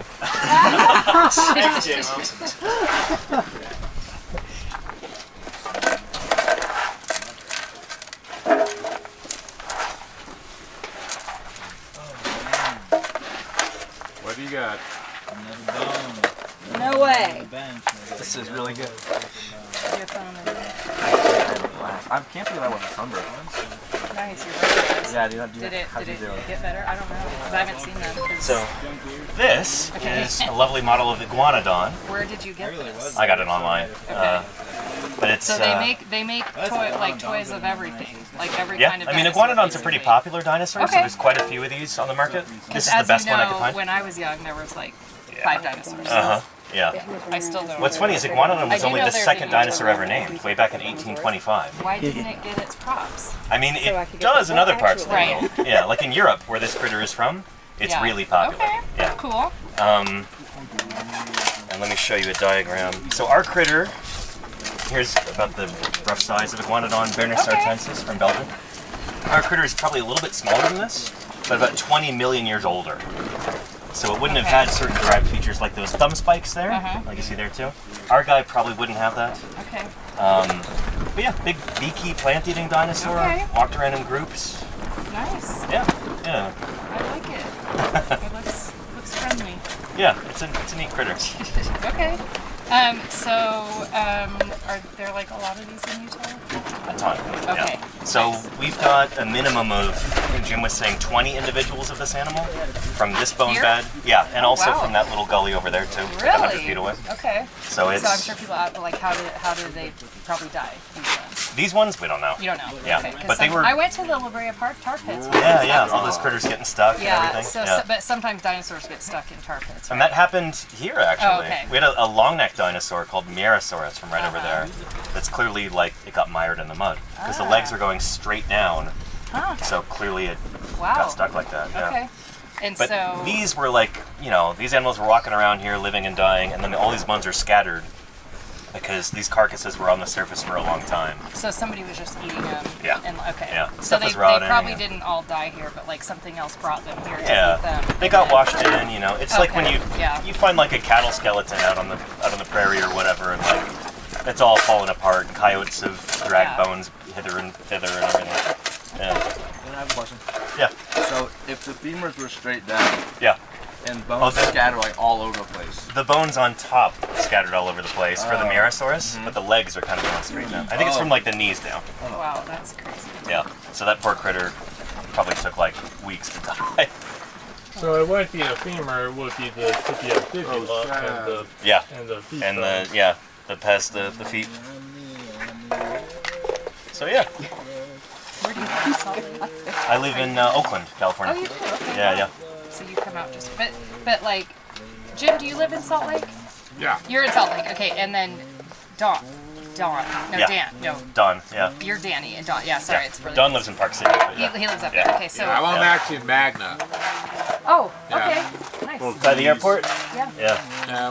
When there were all these horse properties there, before Yeah. it was yeah, these warehouses, apartment complexes. Yep.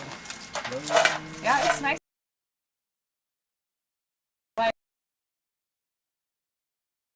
Wide open.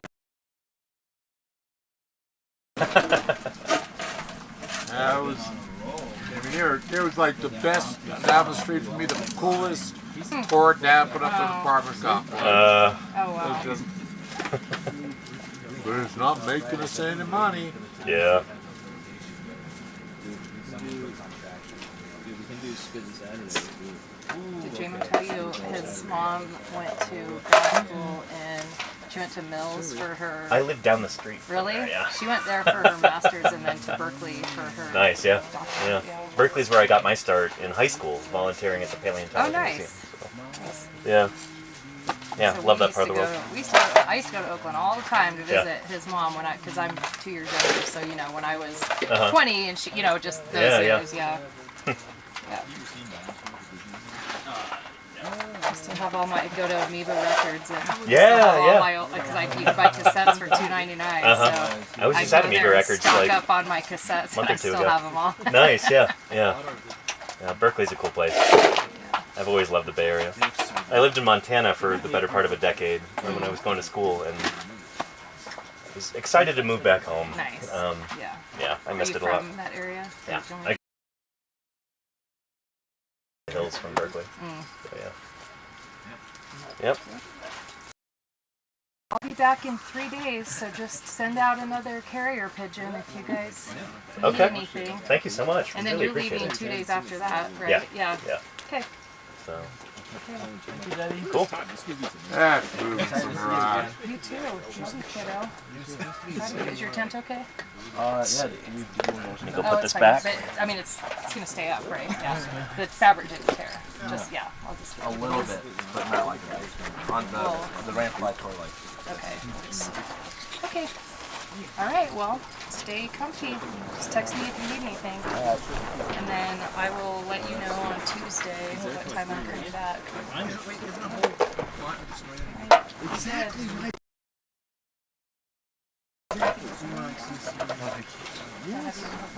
Oh yes. Okay. Is Don coming back? Yeah, he'll be back on Monday. Is he still the one cooking? Well, I guess if he's not here, so. Yeah, we're all kind of pitching in to cook Okay. in the meantime, but. Told J-Mom make sure he pitches in. Oh yeah. Yeah. I did dishes with my child. Awesome. Yeah.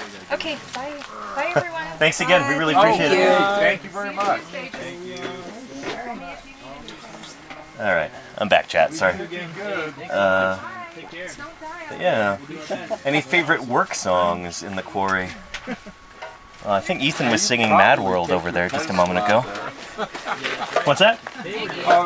No, Laura's pedestal. We probably cap that and slice it up. That's pretty nice. Best pedestal I've ever seen in my entire life.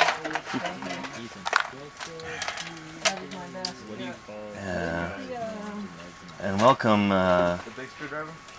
the Lost Aussie. The slicers. You watching from Straya? Welcome to Utah. Digging up dinosaurs here in the quarry. And the earliest Cretaceous Cedar Mountain Formation. Go around it. Sorry, it's been a little bit chaotic this stream. Lots of stuff going on. Just had a visit from Jameson's aunt, who brought us ice and popsicles and all kinds of goodies. Very, very lucky. Very grateful. Ethan, So yeah. are the ships over by you guys? Anyway, yeah.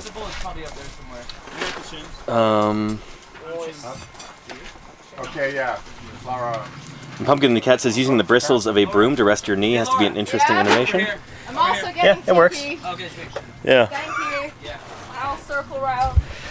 You so ma. No, go to that. There we are. Well, let's keep working on this bone here.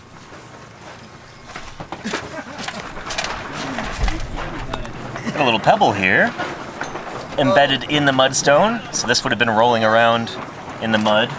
Oh, not a bone pebble? No, this is just a pebble. Oh, come on. Yeah. Like a What's cool is that's probably from the Morrison Formation. So like when these rocks are being laid down, there would have been rocks and stuff, you know, just bits of crud rolling around from just a few million years earlier. So it's probably a chunk of the Morrison that's here in the Cedar Mountain, which is neat. Get a little bit cooler. So, you know, we try to get excited about the little things. And we'll just throw you away. Take nothing for granted. It's gonna feel like paradise for us.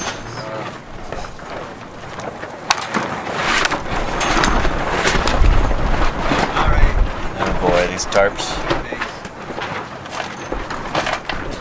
So far, so good. Run towards the action.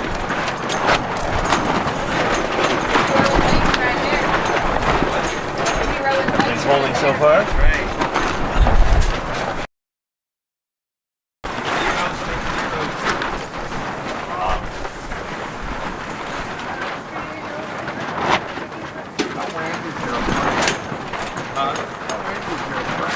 Yeah, I don't know. Not right now. The wind is Wind is definitely not coming. You quit talking about wind. Wind is my friend. Yeah. This one over here I should retie actually. Problem with wind, you got a problem with me, and I suggest you let that one marinate. Because it's too, there's too much play in that.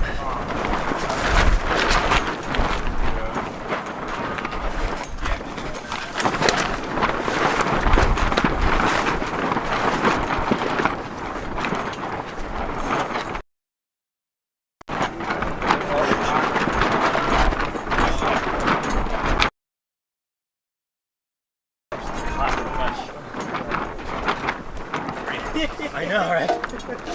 Yeah, I can just rest it against my shoulder. Just like that. Put that in there. Oh my gosh. Good. Excellent. Okay. Oh my gosh. Right. So, the problem with this is that it's an angle. So, what I need to do is, yeah, you can actually grab me a mallet right here. I don't know. I'll hold it like this for now. Mallet, hammer. Here we go. Thank you. Perfect. Yes. And so we want it down at like a 45-degree angle or lower.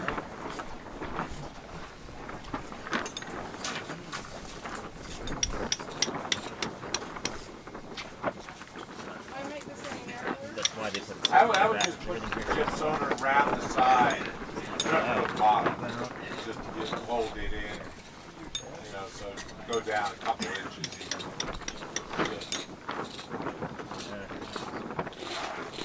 I dumped it in water. You need more water. Sorry, Find me another nail like this. So I'll put one here and I'll put one next to it. If they're two side by side, then they won't. I can hold this one. Where? But Look up by the action packers. I think I put one to the action packer closest to you up on the hill. There should be one right next to the one on the end. Yeah. Perfect.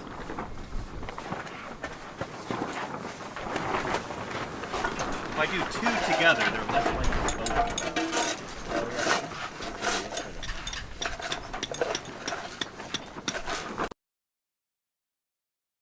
I hope everyone at Paleontologizing is doing well. Thank you, Jim. Shot's blowing up right now. There we go. Put that through here. Yeah, I should have done this first.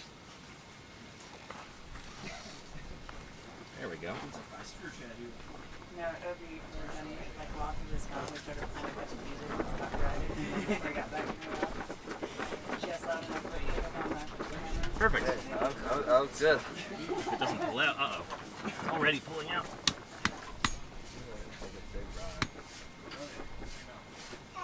That'll work for now. Appreciate the help.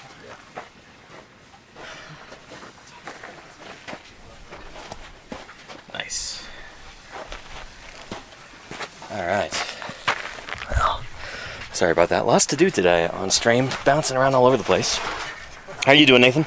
You're well. Got a nice shelf going there. Beautiful. Oh, you got the thin glue over there? Thin glue. Yeah. There you go, Kai. Now we're back in business. Yeah. Nice.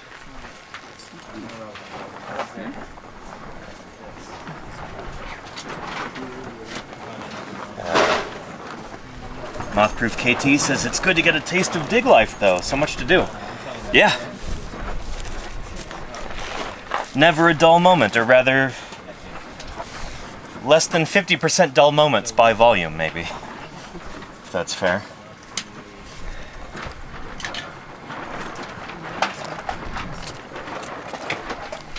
Getting back to the bone here. For those of you just joining us, I've got a bone right here that I need to trench around. We can figure out what it is, but I just gotta remove this material around it first, and we can see the full extent of it.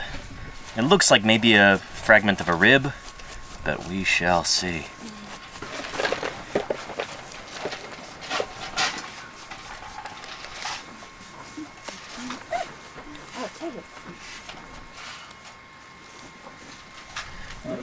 Can't pry like that. I was not expecting it. Be more careful. Yes. Definitely not mad about it either. It's hitting me that way too. Yeah, the way the wind's taking it, you guys are all getting it. Yay! Yeah, because when you really spray it in distance, it's just cooling the air. Mothproof says that head cam would be interesting. That would just be a lot. Yeah. The setup that I have here is kind of the best I can do. Maybe in the future if I had like big budget for this kind of thing, but I'll just be like spraying just all the way down and look around, look at me like I've just stabbed him or something. I'm so surprised. It's like too cold. No. It's no. Cold. I mean, like it's a bottle of water in the 105 degree weather. But has he warmed by the water? By the like 100-degree weather. 70 degrees. Yeah. Okay. Let me see. I go to my tent, touch that wash water I got. It's surprising. I don't expect, cold stuff on my body. That's definitely not a thing you would look for out here. Right. Exactly, yeah. When I'm used to being at 110 outside, somebody doesn't really do the best. It's like taking a cold shower,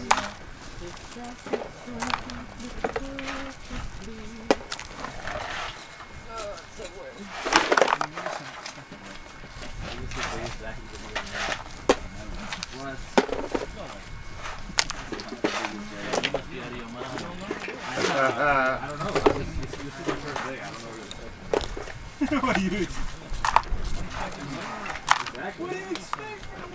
Bring in a crane that lift it. Oh, that's right.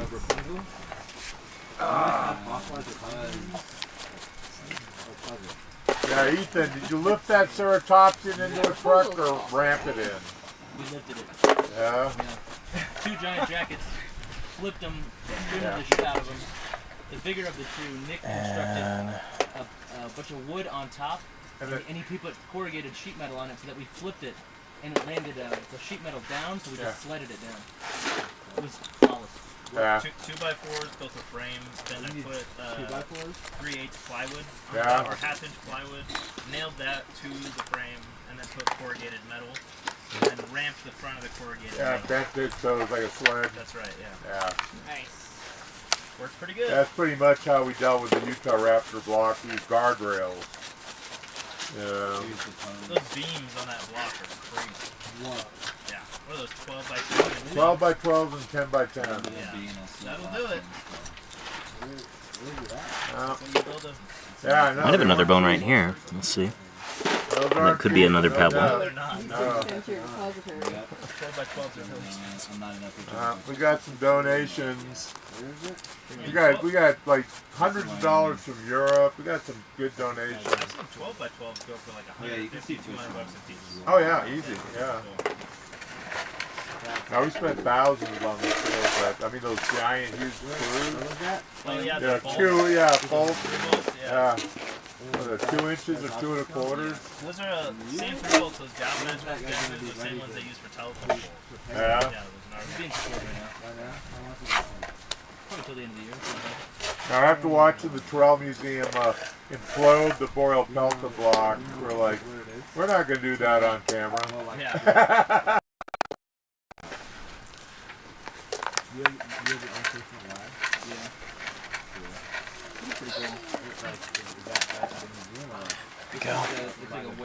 And bone or pebble, there you go, Mothproof. I'm gonna say pebble, but we'll see. This little thing right here. I think that's a pebble. I'll show you up close. This right here, pretty sure that's just a pebble, but I'm still going to be careful around it. Our bone is right here, and this could be more of it under there. The idea is to trench around it. That's what I'm working at right now. Yeah. Chunks be chunks. And welcome, welcome, bee's knees. How often is Nevada excavated?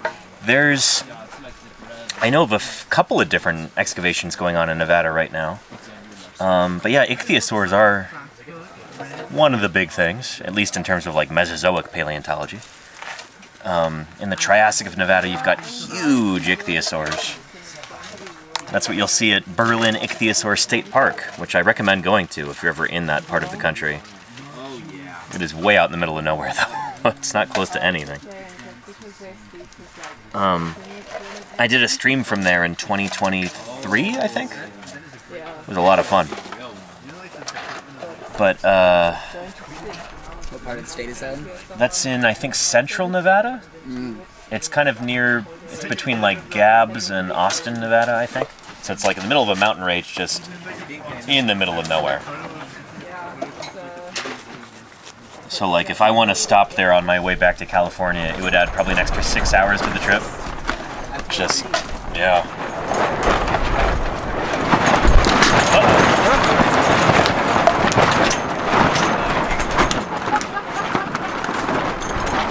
Alright, good so far. Something's starting to tear right here.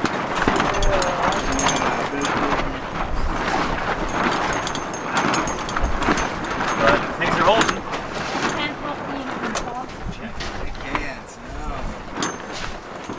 Thanks for helping myself.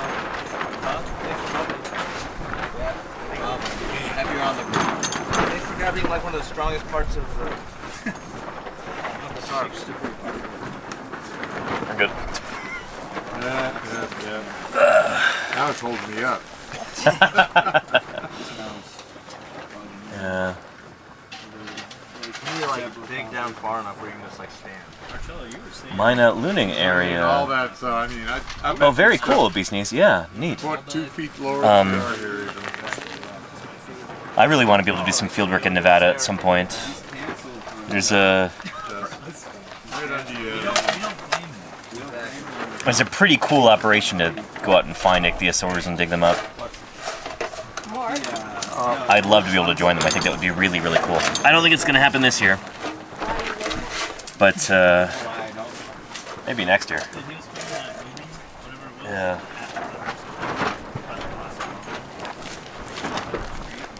There was a really, really cool exhibit at the Reno Art Museum last fall, all about ichthyosaurs. It was called like Sea Dragons of Nevada. Really cool temporary exhibit. So they had a whole bunch of different fossils of ichthyosaurs from Nevada on display, and then some paintings and artwork and 3D prints. And then I thought one of the coolest things about that exhibit was this. They had the back wall all painted black or gray or something, and projected onto it, they had these life-sized giant like Shonosaurus ichthyosaurs swimming by. And these are like bus-sized animals projected up onto the wall in, you know, like computer graphics, CG. But they were done in this really interesting kind of pixelated way. So it was almost impressionistic, but still felt very real. It's hard to describe, but if you look up videos of the Sea Dragons of Nevada exhibit, you'll see that. It was really, really cool. One of the neatest parts of an exhibit I've seen in a long time. Seafilm says, are there any dinosaurs in very cold climates? Today, yeah, there's tons of them. Penguins are famously very cold weather animals, especially in Antarctica. I mean, riots in Southeast. Penguins are a kind of bird, birds are a kind of dinosaur. So there you go. But you're probably talking about Mesozoic dinosaurs, non-bird dinosaurs during the Triassic, Jurassic, and Cretaceous. We do have evidence that dinosaurs at high latitudes did live in very cold environments.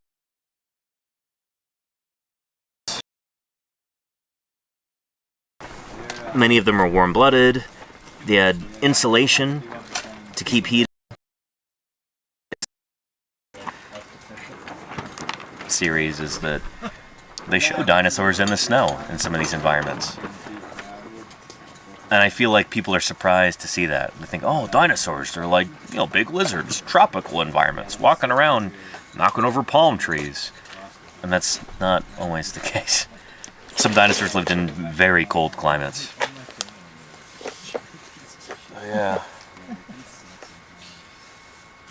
Like every family outing is just like a drunken, starts out and then people drink fighting and getting kicked out of places. Fighting is fair game. That's right, dude. That's right.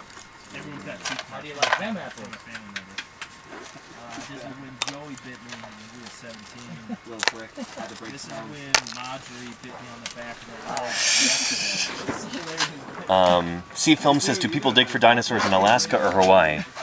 Hawaii, no. The Hawaiian Islands are way too young for that. They're only like, what, 5 million years old or something? So the Hawaiian Islands came up way after the end of the dinosaurs, the end of the age of dinosaurs ended. But Alaska, yeah, there's a lot of good dinosaur fossils from Alaska. Some from like the north slope of Alaska, within the Arctic Circle.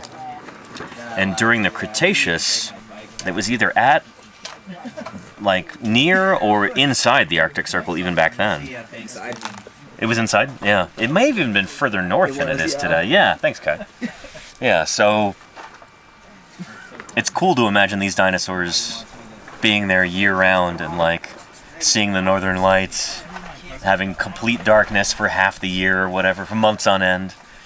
And we know that some of these dinosaurs were there year-round. They didn't migrate out because we have bones of babies. So we know that they were, like, you know, living their whole lives there, rearing young in this environment. Those babies would have been way too small to be able to embark on a continent-long migration. So they must have been there all the time. It's cool to think about. Yeah. I've got some friends who did field work up in Alaska. Is it the Prince Creek Formation in Alaska? Yeah, thank you. Really cool stuff. A rifle for polar bears. Right, yeah. It's remote stuff, and I hear the mosquitoes are just terrible. Just, ugh. Don't order another bone. It's under the Don't order a bone.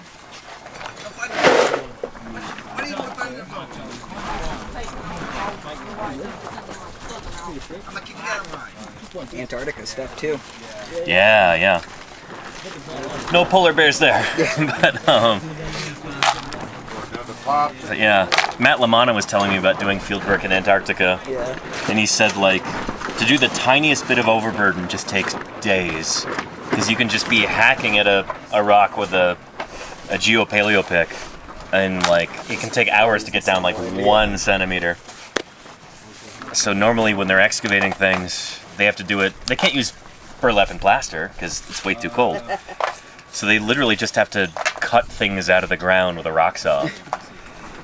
It's a tremendous amount of work, apparently. Well, maybe in a few years it won't be so hard. Yeah. I know Texas Tech has an Antarctic collection because Oh, really? previous professors there went to Antarctica quite frequently. Cool. That's a dream of mine to go do paleo field work in Antarctica. That'd be cool. Yeah. It's on my bucket list. I believe this stuff is primarily from the Seymour Islands. Yeah, yeah. I think that's along the Antarctic Peninsula. What were you saying, Kai? I think I would want to go like northern Alaska. Northern Alaska? Yeah. Yeah.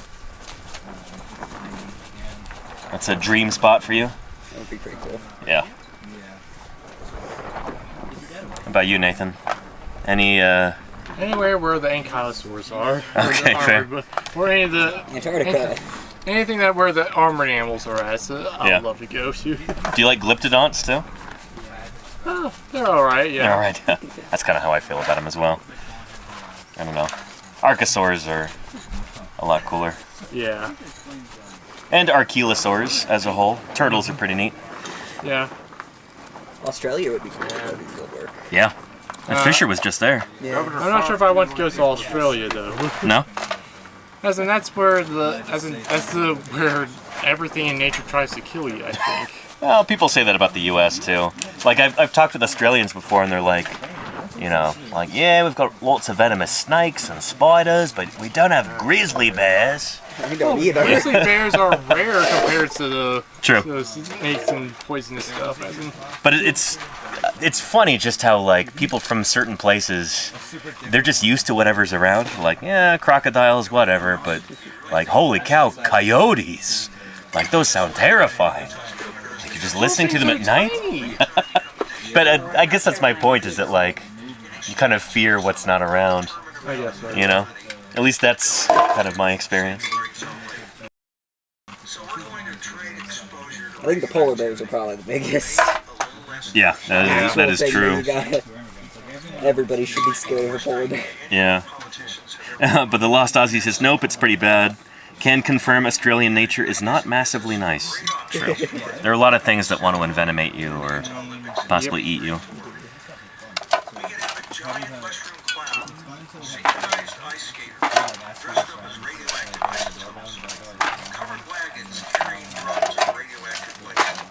South Africa would be cool too. Go work in the Karoo. Yeah, that would be cool. There they've got venomous snakes, they've got killer baboons. Rip your face off. Yeah. Lions. Hyenas. Yeah.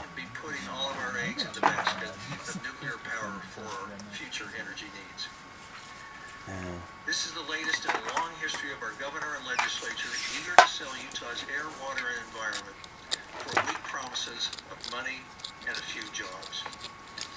In April, our state's power brokers applied for the honor of being the site I don't know what Jim's watching right now, in but the nuclear power industry. yeah. That would include the entirety of the nuclear fuel cycle, an innovation campus, fuel fabrication and enrichment, with reprocessing used nuclear fuel. Alefki says the most dangerous animal in Norway is the elk that cause car accidents. Yeah, what you call elk, I think in the U.S. we would call moose, right? Yeah. Very bulky, big, broad, kind of rounded antlers. Palmate antlers. Palmate, thank you. Yeah, Crystal here is an expert in antlers. I like antlers. Yeah, they're pretty cool. Crystal, what's the difference between a horn and an antler for anybody at home who's curious? Antlers fall off and fully regenerate, whereas horns are permanent. Right, yeah. Antlers are for family cervidae, specifically. The deer family, yeah. Which includes moose and elk and reindeer. Reindeer, yeah.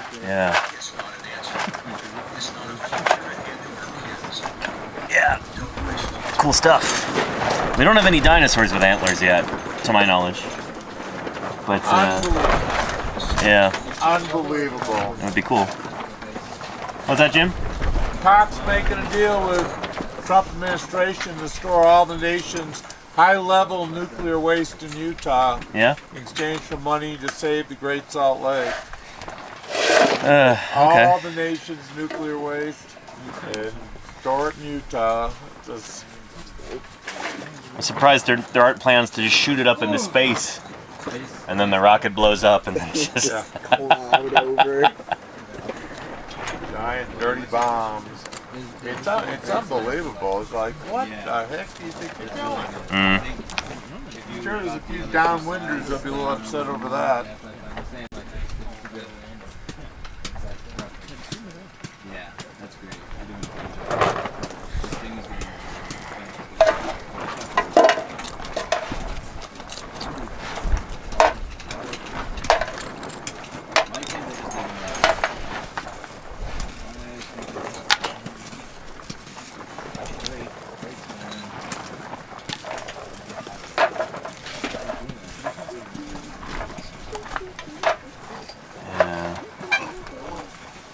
And am I a Utahn too? I am not. I'm a Californian through and through. I was born and raised in the San Francisco Bay Area. I moved up to Montana for the better part of a decade. Lived there for about 8 years in Bozeman. and then moved back to California in 2018. And I love it there. I don't know, that's home for me. But during the summers, I go out and visit different states and join different field crews and help excavate fossils and do outreach and sometimes raise funds for different programs. So this is my third field area this summer. I was in Wyoming in June, Montana later in June, and now southeast Utah for mid-July through early August. And it's already August. Shoot, August 1st today. Time flies. Big old pebble there. Stuck in this Cretaceous mud.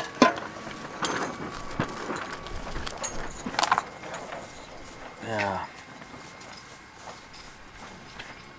Luke Herman's Gaming says, am I shadow banned? I don't think so. I don't know, are you? Is this a set up to a joke?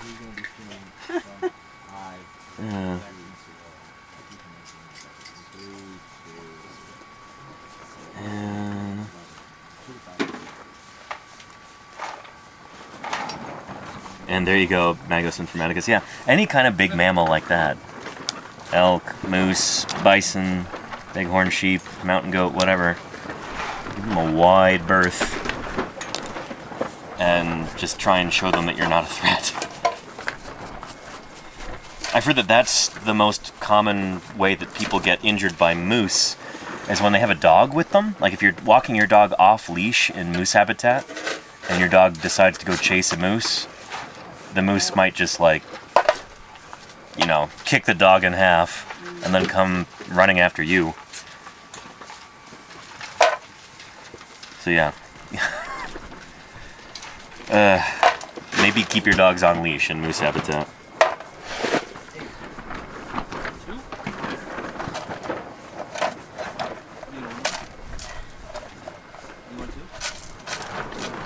Oh, and people are asking about whether ivory is keratin. No, so ivory that's teeth.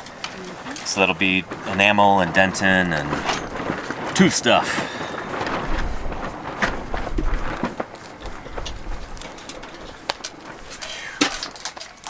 Sometimes it gets mistaken for horns, so like do people call it a horn on a narwhal? It's a tusk. It's a tusk. A tusk, yeah, thank you.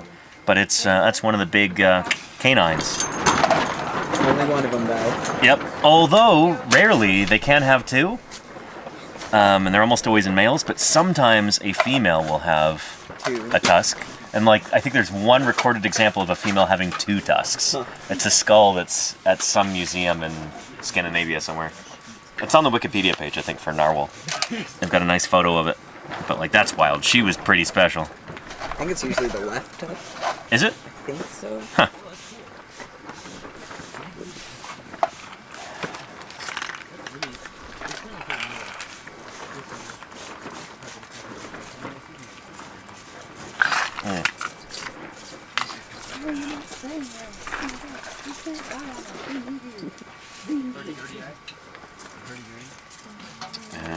Let's see. Ooh. Thank you. That's so nice. And Kazashi says, how are you all managing with the heat? I noticed it was extremely warm in the weather reports. Yeah, what's the temperature right now? Let's check Mole Man in the morning. Let's say one. Yeah. Kai was right on the money there.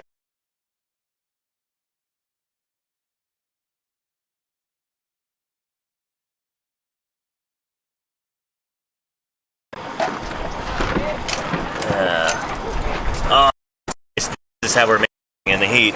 Thank you, Crystal. Thank you. You got to pretend to go.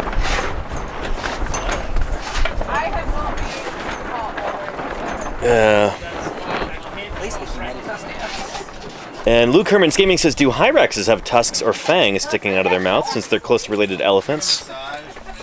I think you could probably call them tusks. I don't know. Are they external? Do they? Yeah, they're external. Yeah, they're so funny looking. So they look like a vampire gopher. Yeah. But their closest living relative is manatees and elephants. Those Afrotheres are pretty wild. they get called tusks? Let's check. Wikipedia article. They extend past the mouth, I think they are usually. Their two upper incisors are large and tusk-like and grow continuously through life, similar to those of rodents. I think I did with their... Yeah, so I guess they do get called tusks sometimes. Neat. At least tusk. Yeah. What's this? What do you think the fossil of our ancestors? Yeah. Dinosaur bones, that's what they for. Cool. Probably a couple ribs that broken up. Sauropod, yeah, very possible sauropod. Well, pretty busted up. Any guess is better than none. Dan, do you want to show your stream some sauropod limb fragments? This was a pebble. You got sauropod limb fragments? Rib fragments. Even Yeah, it's all better. shattered. I mean, it's a piece in the rock. Yeah. It's probably just. Oh, okay. This is from the Morrison. Yeah. Yeah, I guess so. That classic black bone. Yeah, thank you. Just there in this conglomerate there. Pieces of sauropod rib. See how dark colored that is? So this is from the Morrison Formation, which underlies the Cedar Mountain. We were talking about colors yesterday. Yeah, yeah. So there's some kind of jet black bone. Nice. You see the texture? You can tell it's bone based on how it is. You learn these things after a while. That's cool. Thank you. Of course, yes. Neat. So yeah. Fossil bone will be different colors depending on the surrounding lithium. Depending on how it was permineralized, excuse me. You know, the different elements that were there to, you know, fill in gaps. Like when the organic stuff rots away, when it decomposes, when it whatever dries out, there's spaces left in the bone that are filled in by various minerals. And depending on the kinds of minerals that you have surrounding it, it'll be different colors, different consistencies, different levels of preservation, different levels of like detail preserved. So, yeah. Different geological formations tend to have different color bones, but even within that, every site is going to be a little bit different. And here at this site, it's tricky because a lot of the bone is really delicate. A lot of this bone was there lying on the surface back in the Cretaceous for a long time before it actually got buried. And so some of it's even like clearly rotted before it got fossilized. So it could be pretty scrungy looking. Yeah. And sheepdog says bones are wonderfully strange. Vertebrate animals building rocks, basically. I mean, it kind of is, yeah. It's a neat concept. We have these mineral structures in our bodies that hold us up and give us shape and form. Bones are a wonderful thing. Of course, I would say that as a vertebrate paleontologist, and as a vertebrate, in fact. Yeah, I've got bones, and I'm a fan of them. Hey, Burke.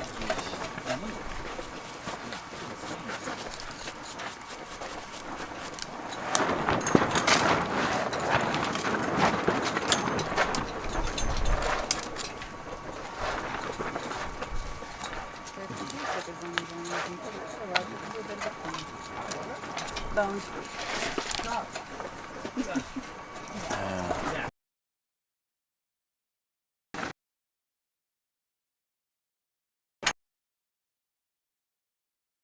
Claire,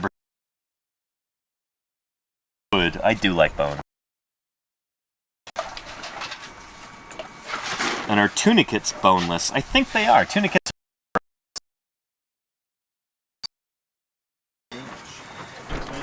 Are they chordates, actually, Pate B? They're either chordates or they're just outside. I want to say they're outside of chordata, but let's see.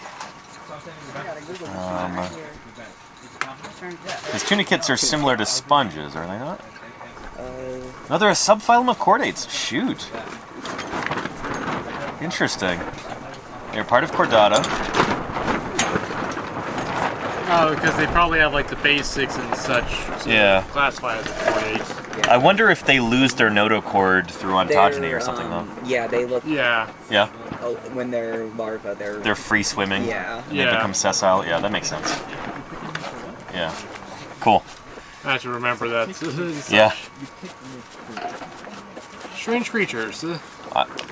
I shouldn't, but I sometimes get tunicates and pyrosomes confused. Pyrosomes, I think, are jelly-like invertebrates. Kind of like a sea jelly. But leatherback turtles eat them. You just got here, Nathan, so you haven't heard me wax lyrical about leatherback turtles, but that's a recent obsession of mine. And I'm always talking about them. Archosaurs? Archelosaurs, yeah. So they're the sister group to Archosaurs. Yeah. Yeah.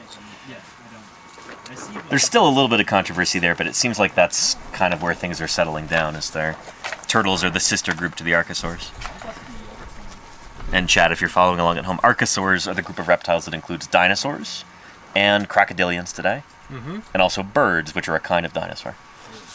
Archosauria. And then there are all kinds of weird, wonderful Triassic things. Yep, in the Triassic, there is a lot of the crocodilian lineage that just exploded in such as your Etosaurs, your Rauisuchians, such as Postosuchus, which was basically like a T-Rex of the Triassic.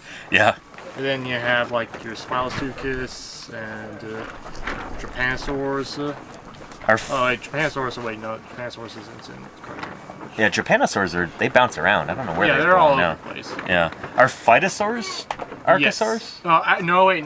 Yeah, they're Archosaurs, but they're not. In the Pseudotsuchian lineage. So they're just outside the crocs. Yeah. Yeah. Okay. Cool. Yeah. And then who else? Silosaurs, which may or may not be ornithischian dinosaurs. We're still not sure about that. Trying to figure that out. All kinds of weird, wonderful stuff going on in the Triassic. Yeah. It's a cool time to be working in. Yeah. Yeah. And currently right now the Petrified Forest does a lot of research on the Triassic because that's what the Petrified Forest is. That's all Chinle Formation? Most of it, yeah, it is Chinle. Yeah. Okay. Cool. Yeah, the Petrified Forest is part of Chinle Formation, and some of western New Mexico is Chinle Formation. Gotcha. And then we go to eastern New Mexico and Texas, you get the Dockham Group. Yeah. Where Jeff Martz works. Yeah, well, Martz works both in Dockham and Chinle. Right, okay, yeah. Oh, so Dockham Group is not Chinle Formation? It's different? Well, they do have some synonymous stuff. Okay, yeah. It's just a bit hard because we only have... The only way we can correlate with the Triassic and for the Western North America is mainly through these biocrons. So you got to actually look at the critters. You don't have good ash dates or anything? We have good ash dates in the Chinle Formation, but we are struggling to find any ash beds in the Dockham Group. Right. And of course, I wasn't even thinking Dockham Group. That's like a series of formations. Oh yes, I was not. I need to be thinking about these things literally, and I was not. I'm like, oh yeah, just repeating these words, Dockham Group, not thinking about what they mean. But yeah, that's cool. I'd love to be able to work there sometime. Jeff invited me out to be able to work there at some point, and maybe I could find time for that next year if he's out there. Well, in the summers, in July or June, we usually go to Arizona. Oh, okay. And go to a site nearby. That's just like a couple miles west of the Petrified Forest. Nice. And there we have a type of thorax bed. Nice. Which is an Aedosaur? Yes. Yeah. Neat. So when does he go out and work in the Dockham Group? Whenever we have free time. Is that pretty close to Lubbock? Yes. Okay, cool. The Dockham Group contains a lot of stuff. So it's a pretty wide area? Yes. Yeah. The most of our stuff comes from, of my research, it comes from the post-war, even though the post-war has been closed, but we've been going to sites that are around the area. Is that where, that's near Post, Texas? Yes. So is that where Protoavis is from? Protoavis? I think so, yeah. Yeah, okay, cool. It's either Post or, group of the Triassic stuff also includes stuff from Dickens County and Crosby County, and stuff and also there's been stuff from Amarillo also. From Amarillo? Or close to Amarillo. Cool. My grasp of Texas geography is really poor, so I should like look at a map and figure out where these places are, but I appreciate your insight, Nathan. Yeah, well, whenever you look up the map and such, do not use the 2013 March paper, because in that paper that accidentally mislabeled where some of the cities are. Oh, interesting. That's funny. So for my thesis, I'm gonna have like the actual like cities placed where it's supposed to be. Yeah.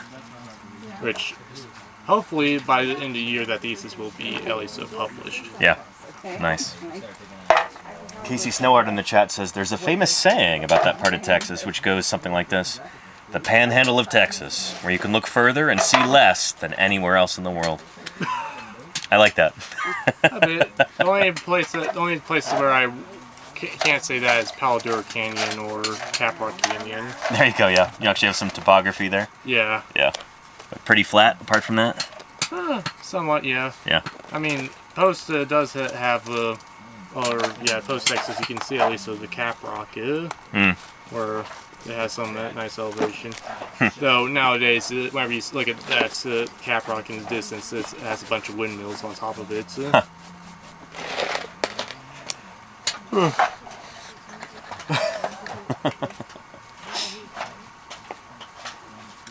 And Casey says, yeah, Palo Duro is the nicest part for sure. A really pretty canyon. Yep. Second largest canyon in the U.S. Really? Yeah. Well. That's pretty special. Largest or deepest? I don't know. Huh. But I thought everything in Texas was supposed to be 10 times bigger. Is Lost Maple, is that in Texas? Lost Maple? I don't know. I'm not sure of that either. Huh. That could be a small town as far as I'm concerned, and there's a lot of towns I just don't know of. I think it's in Texas.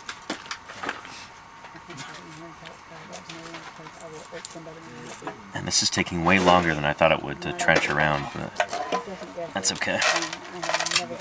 Leave this overnight and things will start to break up a little bit more. That isostatic rebound, removing some of this rock, everything will kind of slowly out. Come back in the morning and this will be a lot easier to dig.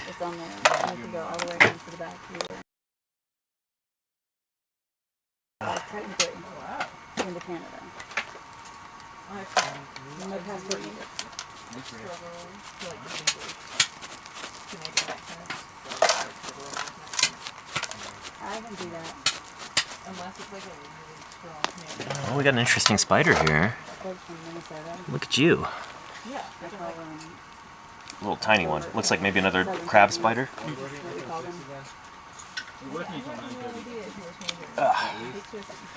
Where'd you go? You're so tiny. Drat, I lost it. It's a dirt-colored spider down in the dirt. That can't be a coincidence, you know?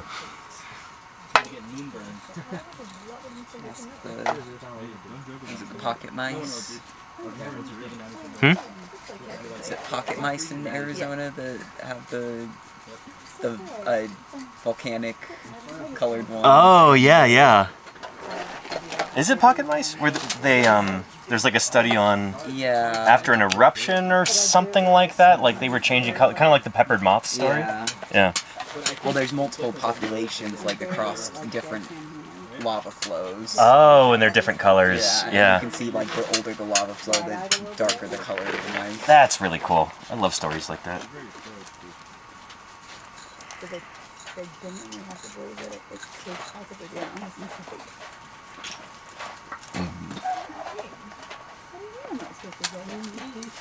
In your sleeve, there you go, look.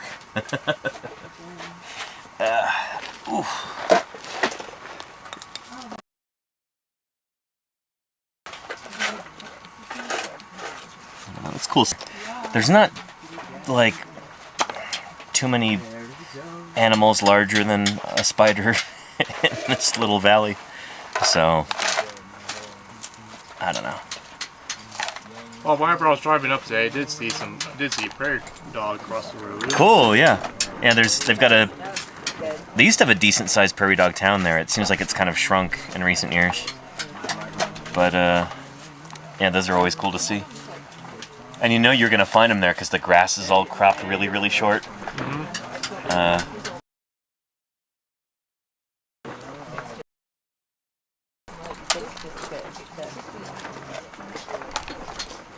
He sees this over here that I found. I've got this one, and then I've got this one. Nobody knows what this one is. Nice. There could be some condyles. Or like,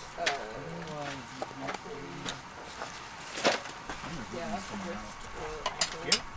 fit. Like, yeah, here, like you where did it, She did, yeah. She was there.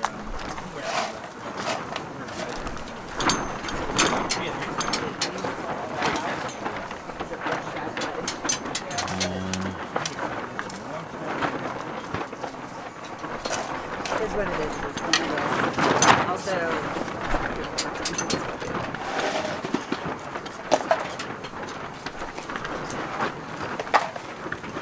I think we've had pretty good luck with the tarps so far this year.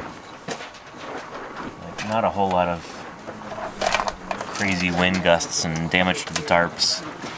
No poles flying around or anything. No fingers being smashed. Yeah, no fingers being smashed, thankfully. I think he was hurting for volunteers on this one. But, yeah, like, he needed volunteers. Like, I told him I wanted to do it. He's like, oh, good, I'll just let us in and I was like, okay, not cool. that it's actually transactional, but it's kind of transactional. It's like Central Utah. It's wet prices for Utah's only 2x. And it's, Look at this, we've got this greenish mudstone. We've got pebbles embedded in it like that. So this just used to be a big muddy swamp. And you've got pebbles carried in by some kind of flowing water. This area would have probably been, I would imagine, still most of the time. Just like calm floodplain, just really mucky and a lot of standing water. And then occasionally maybe you'd get a river overflowing its banks or something and carrying pebbles like this. And then depositing more mud, which is how we get these critters buried here.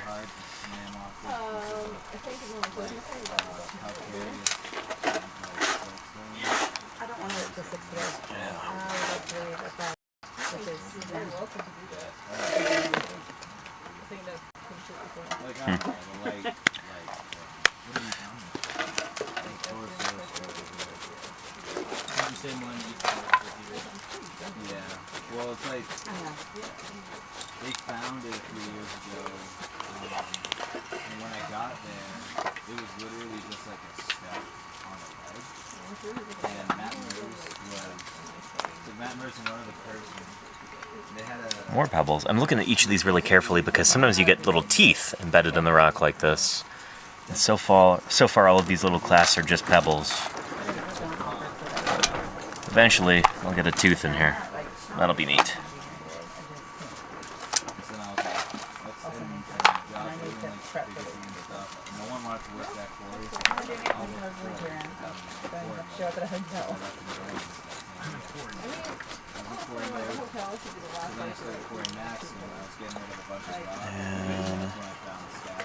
Akira Eclipse says, has there ever been a case of paleontologists faking fossil discoveries? You've got Piltdown, man. I don't know if it was actually a paleontologist who did that fake. But, yeah, it was like the guy's selling the fossil. That's why you gotta be careful about, like, working on things that you've purchased. Like, it's always best to publish on a fossil that you yourself dug up out of the ground, or somebody you know, or like somebody working for a museum where there's documentation about where everything came from. The people who sell fossils, let's just say there's a history there of fakery. Classic example is Archaeoraptor, which is, oh man, what a ridiculous story. Let's ask Jim about it actually, because Jim can tell us. Yeah. If you, am I interrupting, Jim? No. Okay. Take a look, Papa Jim. Whoa.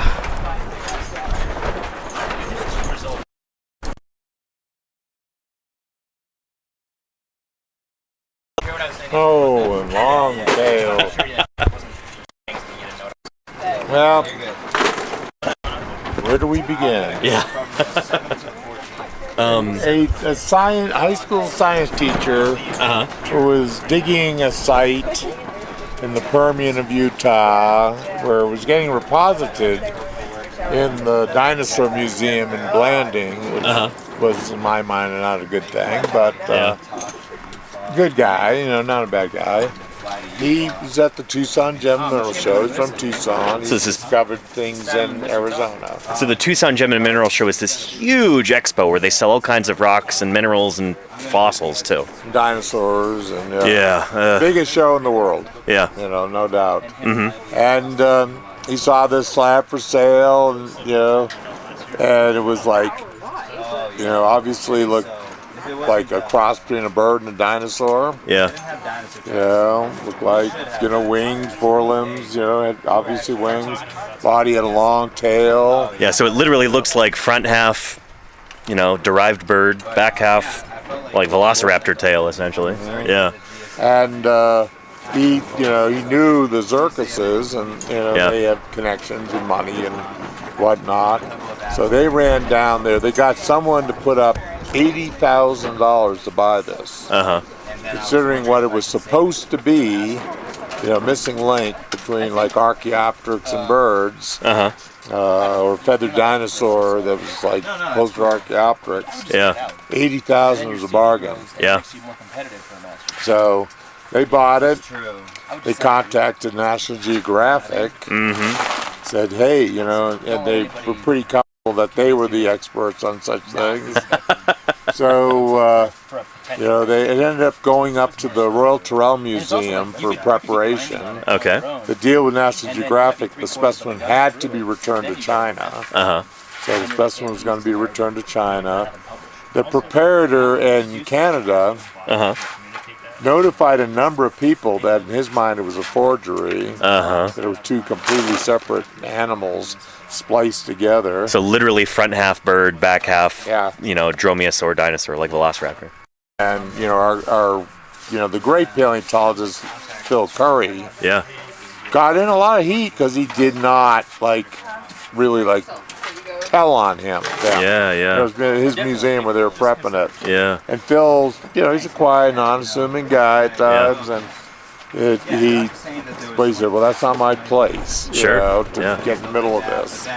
But his preparator knew about it, and there was a lot of stink, because as it turned out, when they were, brought the Chinese paleontologist over here, Xu Sheng, who I'd known for some years, I'd met him in China, and went out to dinner with him and the circuses. And then, they went down to their ranch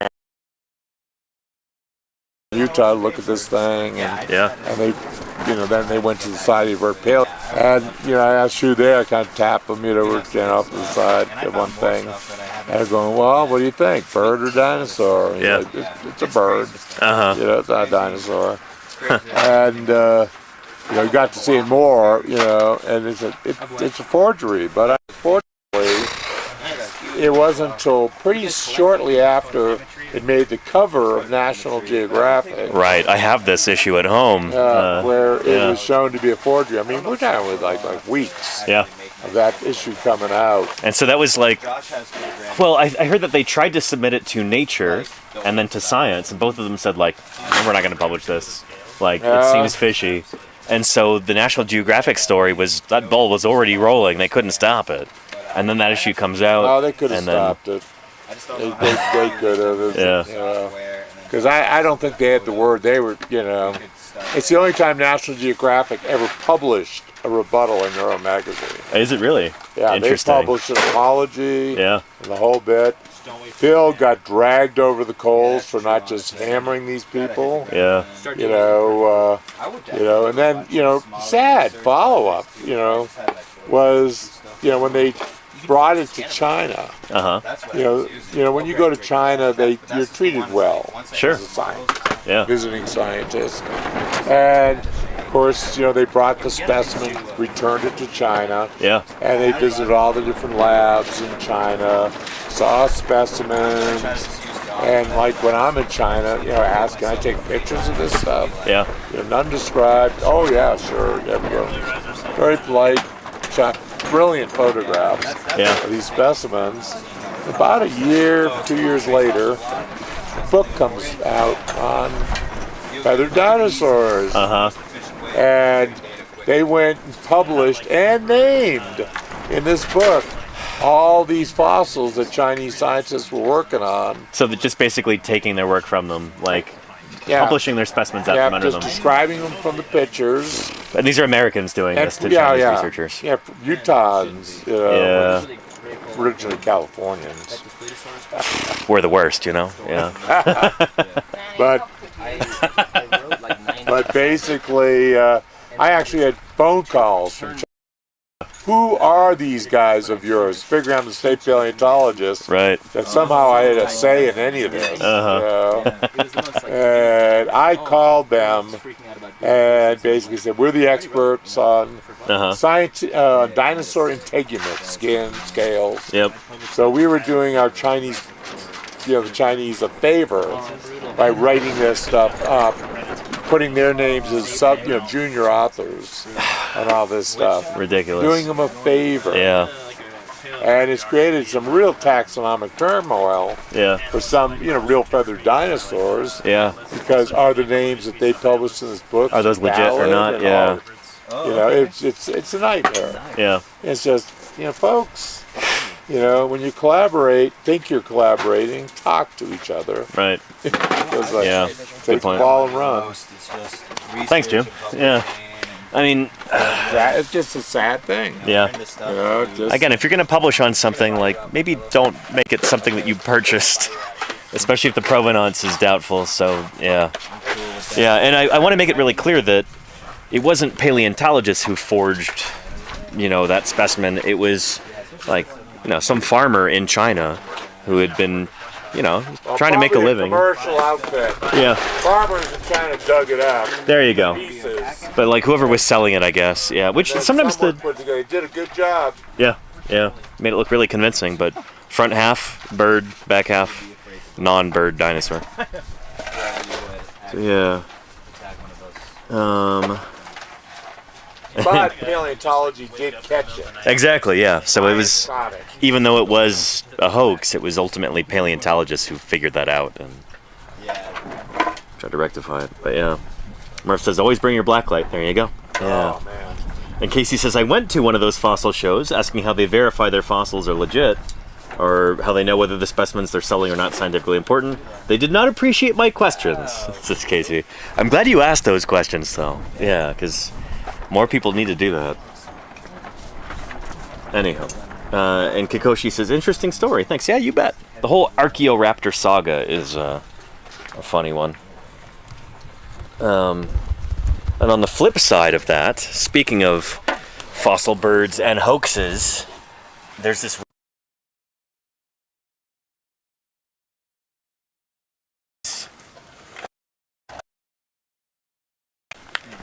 Poor high school teacher. Oh, yeah? Didn't get mentioned. Yeah. I mean, National Geographic. Oh, yeah. This big, the high school teacher never got a mention. And later, he was showing me some stuff. He said, "You know how happy I am that they screwed me over." Yeah, that they didn't mention it. Yeah, they didn't mention my name. Yeah. You know, at the time, I was really upset. Now I'm like, boy, I'm relieved now. Dodged a bullet. Yeah. But there's a really funny book from the 80s. It's not supposed to be funny. It's supposed to be deadly serious. Do you know about this guy, or Nathan? Archaeopteryx, A Case of Fossil Forgery. Oh. No, I haven't. You don't know about this? Fred Hoyle. Yeah. Well. Nobel Prize-winning astrophysicist, or astronomer at least, Fred Hoyle published this book with Chandra Wickrem Singh, and they were claiming that Archaeopteryx had to have been a hoax because evolution isn't real, and reptiles can't become birds. Because they had this idea that, oh, well, you know, the reason why organisms change on our planet is because extraterrestrial viruses rain down and transmutate these organisms. So, like, having a, you know, transitional form between reptile and bird, dinosaur and bird, that can't be real. And it's really funny because, like, they're claiming that Archaeopteryx was an intentional hoax by Richard Owen or whatever.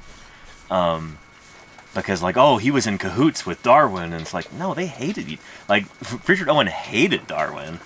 And so, like, they get that part wrong, and it's just a complete, total misunderstanding of everything. And also, there's other fossil birds that are known from the Cretaceous, things like Ichthyornis and Hesperornis, and, well, this is before Confuciusornis, this is like in the 80s. There weren't too many fossil birds at the time, but there were a few. And they just dismiss this out of hand. They're like, yeah, they must all be fake too, but we're not even going to talk about that. It's ridiculous. But yeah, it's an interesting case of like Nobelitis, or Nobel Prize disease, where sometimes researchers will win a Nobel Prize and then suddenly they think they're a genius and they must be an expert in all things. And so they just start commenting on things that are completely outside of their field. And it gets pretty embarrassing. So, yeah. Look at it. Oh, boy. Trump. Isn't that disgusting? Yeah. Yeah, man. Someone, that is art. And Marco Tours, yeah. Trump, I'm sure, if he sees this, will Anywho, be very upset, because that is strikingly disgusting. And Pigeon Coop says, hey, Paleontologizing, good to see you out in the field. Good to see you, too. In my chat, welcome, welcome. Hope you're doing well. Yeah. And Rich Hallquist says, used to be dragons? I don't think chickens are used to being... Could you rephrase your question? I'm not sure I understand. But, yeah. And Skur Poppy says, is this real or Al? AI. I think I mean AI. No, I think it says Al. I think that's a lowercase L. Oh, okay. No, my name's not Al. My name's Danny. It's good to have you here. Welcome, welcome. Yeah. We're digging up dinosaurs live on camera.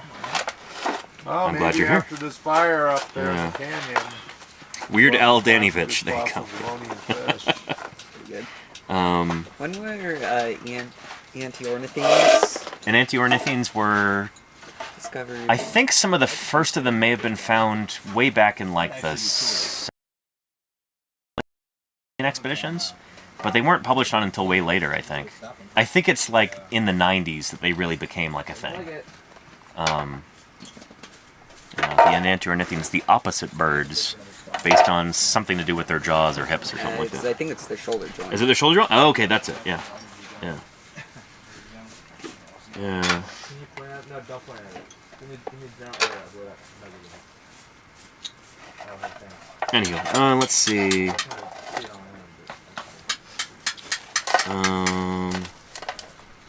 gotta go and get it to yourself. Yeah,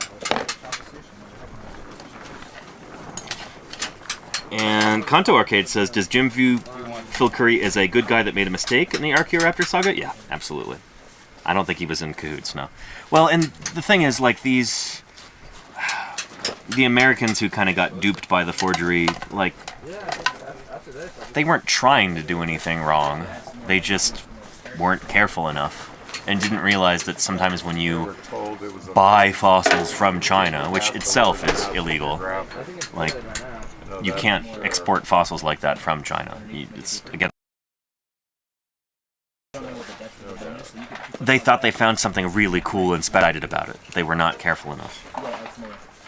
So yeah. Anyway. Yeah. And Rock Lobster says, I'm sure everyone around isn't annoyed by this at all. A little bit, maybe. Yeah. I don't know. You pretty annoyed, Kai? Yeah, very annoyed. What about you, Nathan? Is this unbearable? Nah. I appreciate you saying so. I don't know. I'll wrap up before too long.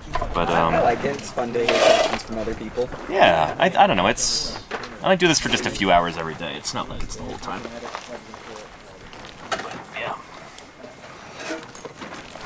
I do my best not to be too obnoxious in the quarry.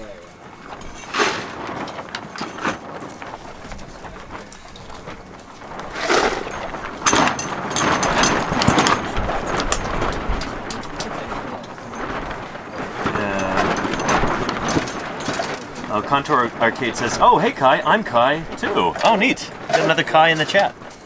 Awesome.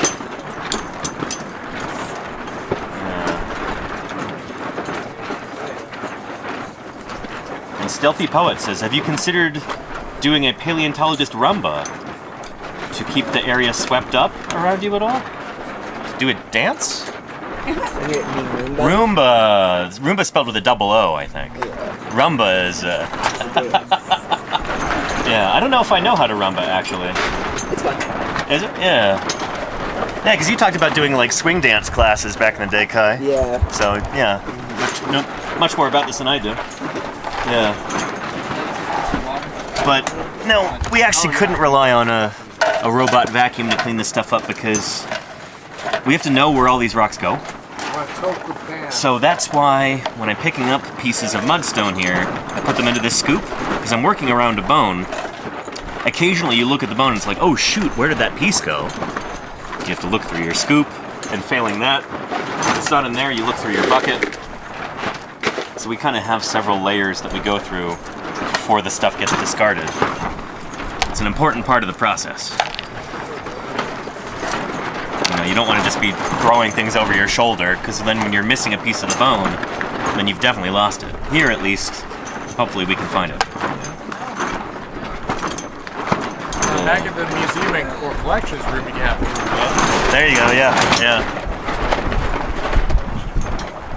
As well as visiting Petrified Forest, this past month, they have a Roomba in their collections room. Do they? Yep. Just tooling around, sucking up dust? No, well, it wasn't active whenever I was there. Oh, okay. It has a special name. Yeah? Van Cleena. Say it again? Van Cleena. Oh, like Van Clevia? Yeah. That's so funny. Oh man, what is Van Cleve? Is that a is it an Archosaur? Is it a Metoposaur or something? I think it is an Archosaur, but it's this weird like maybe not. It's aquatic-like reptile. Yeah. I know my colleague Brian is trying to publish a paper on it with a few other authors on it. It is a non-Archosaurian Archosauriform. Ah. That's not confusing at all. What a cool critter. Here, I'll share the article with the chat. Van Clevia.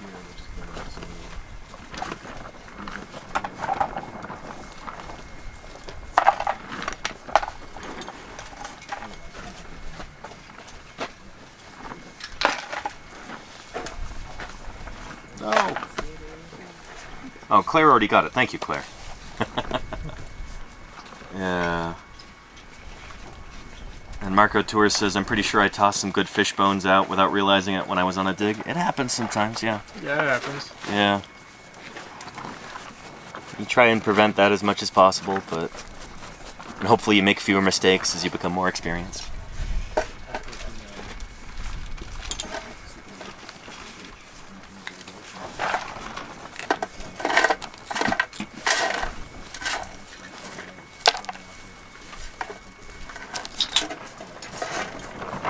Which I guess trying to translate that idea into lingo that Twitch viewers might be more familiar with. As you gain XP, you get good. Does that work? Kids. Yeah. How do you do, fellow kids? The pigeon Coop says, "Oh, you get it now?"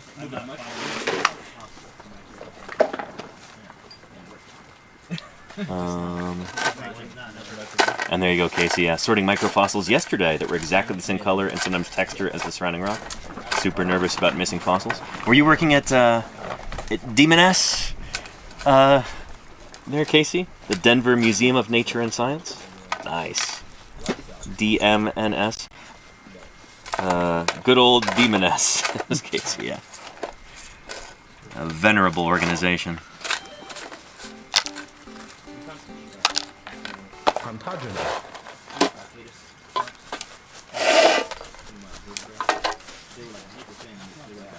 That's so cool that you started volunteering there, Casey. I'm so happy for you that you're able to work that out. That's pretty neat. Well, the shoulder's gonna fall off now. Same. We work until like 6 today? Pretty sure it's past my bedtime. Yeah. And Don's not here to tell him to get up. yeah. At least XP had Space Cadet Pinball. Yeah, Windows XP. Wow, that was cool.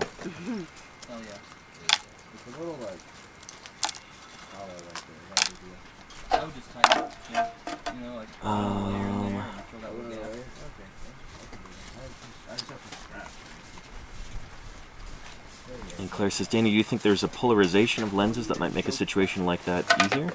Not really. I mean, a lot of the stuff, like the bone and the rock, just look extremely similar, and sometimes the bone has like a coating of matrix on it.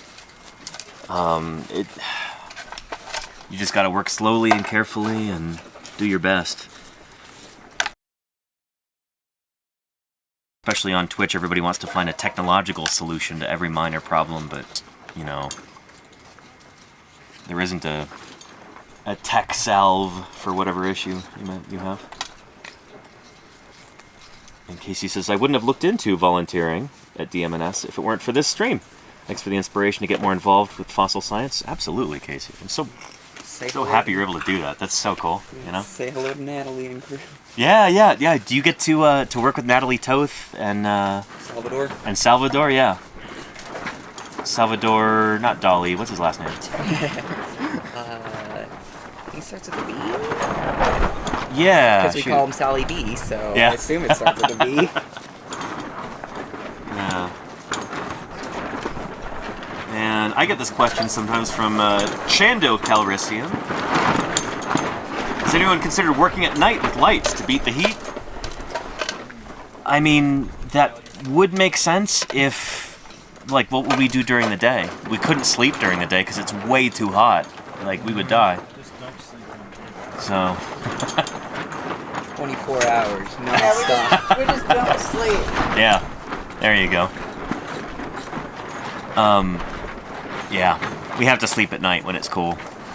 It's just how it works. Yeah, coolish. Yeah. I don't know if it's gotten down below 75 degrees like the whole summer so far. I've almost fallen asleep a couple of times. Really? After lunch? Yeah.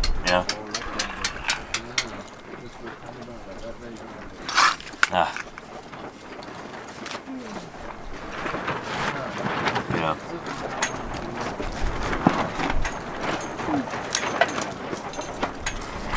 I don't know, in order to run high-powered lights at night, we would need to run generators, and that would be noisy and expensive and put out a lot of fumes and just, I don't know. It's a lot easier to just work during the day, even when it's really hot. And you get used to it.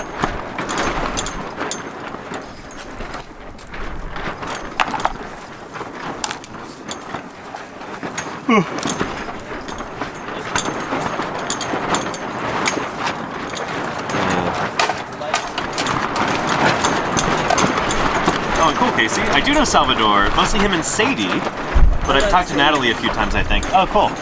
Yeah. Is the fake Sadie still there? That was years ago. There was a Sadie imposter? There was a bag of sand or something that, like, somebody drew a face on and, like, put, like, a pair of jeans next to it and, like, some yarn for hair and then put it in Sadie's chair.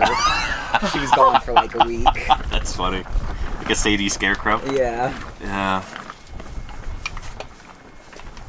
And Rose Risen says, Hiya, saw you raid Paleo stream yesterday. Thought I'd come see what's up here. Welcome, Rose Risen. Let me walk you around the quarry real quick, actually. It's a good time for me to take a break. Stretch my legs. But, welcome to Paleontologizing. It's good to have you here.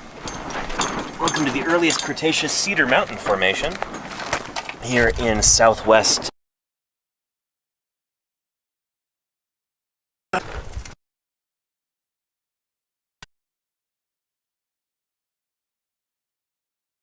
Utah State paleontologist Jim Kirkland over there on his throne. We've got a new species of iguanodont dinosaur here. So something older than Iguana colossus, older than Cedrorestes and Planocoxa. Much older than iguanodont. This is just above the top of the Morrison Formation. Earliest Cretaceous, about 142 million years old. As Jim says, the oldest Cretaceous multigeneric dinosaur bone bed in North America, and one of the oldest in the whole world. It's a special place. I've been working here for 5 years now with the Utah Geological Survey. We're here on Bureau of Land Management, public federal land, and yeah. Dr. Karen Poole is currently working on this iguana. And with any luck, paper published in just a couple years, maybe. I am. Yeah. And Pugga Wugga says more Utahraptor material will be found here. Trust. Utahraptors from the upper yellow cat. We're here in the lower. So we could find the ancestor of Utahraptor, maybe. I have already. Yeah, Yurgavuchia. Ancestor of Utahraptor. Yeah. Oh, okay. Yeah, what does Yurgavuchia mean, Jim? What's the etymology for that genus name? That's the Ute word. The top and the bottom? The Ute people, yeah. Who inhabited this whole region. There were right, yeah. Yurgavuch is the word, right? And so you had to put an IA at the end to kind of Latinize it. Yeah, it's a great name. It sounds Slavic. Or something, yeah. But that's from the Ute language, I guess. Pretty cool. Yurgavuchia. Anyhow. Yeah. So potentially.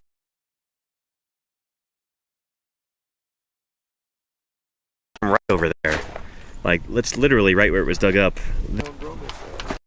Cool.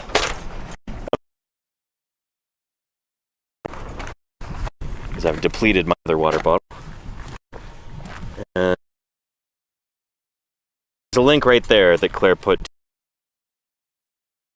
Go to it. Yeah. And Pigeon Goop says, wow, nice view. Yeah, it's a beautiful. Really lovely. This place is called Doling's Bowl in southeast Utah. It's right over there. Oh boy, there's a big dust devil kind of heading this way. There's a lot of sail here. Yeah, a lot of dust being blown around over there. It was right there. I think it may have just gone north, actually. Good, go north. Hopefully it doesn't come this way. Looked like it might.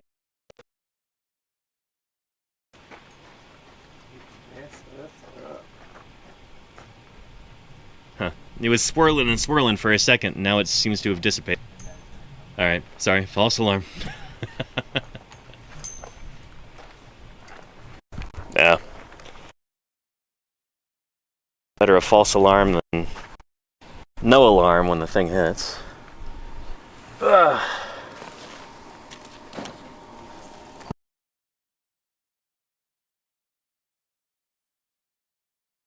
Wolf out here.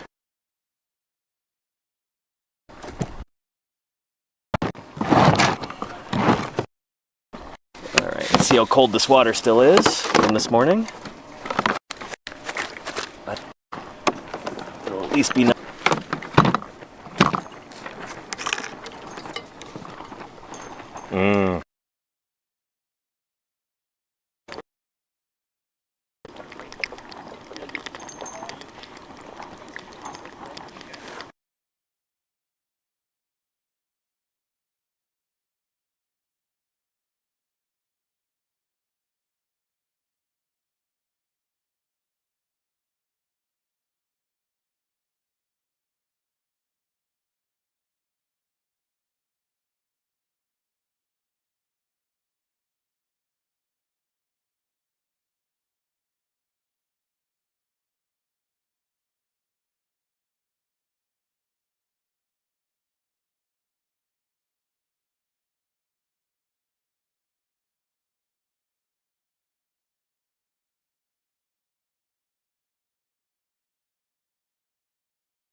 on top of the bone layer. So all of the rock that doesn't get. So here we have some overburden. I've often called myself a beast of overburden. When Ooh, I like that. yeah, free to use that. Yeah. Oh well. But part small hand tools because these fossils tend to be very small. They're still very delicate. Here, we'll go bug Nathan for a second. See the tool that he's using.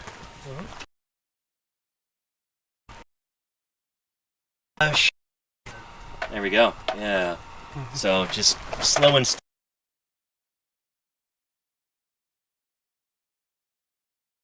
See Kai over doing that. Leaping up dirt. Yeah.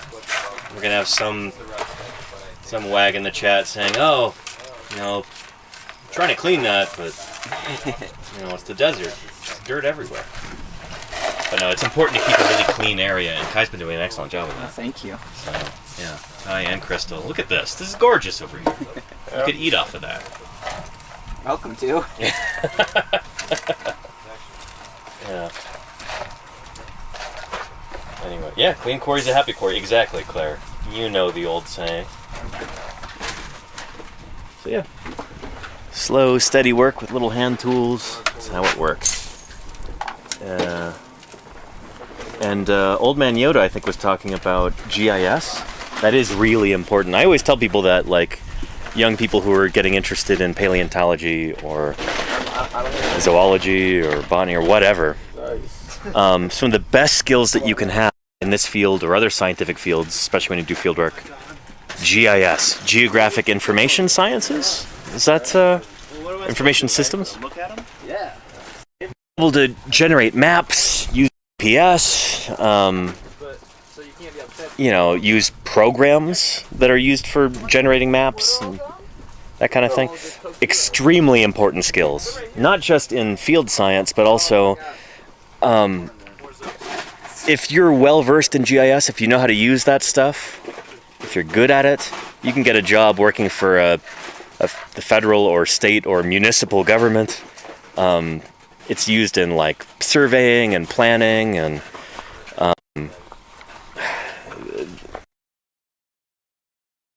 important. I'm saying this all the time.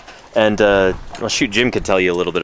You're enjoying your popsicle. I was just talking about how GIS is really important, and paleontology. Yeah. I mean, it's.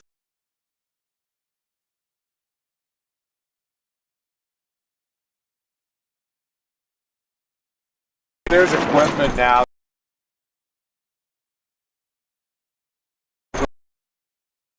On your fossil. Yeah. It's going to tell you where it is.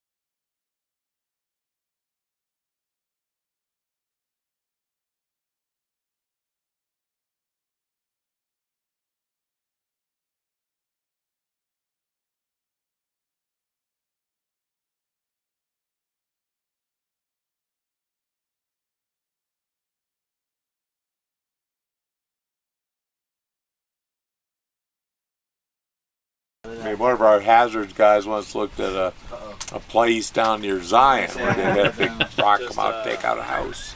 Uh-huh. And he said, well, what do you think about this house? He goes, I wouldn't have dinner there. It was the mayor's house.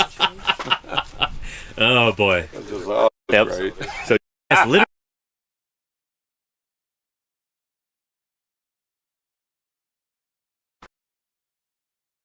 We map quarries now with GIS. All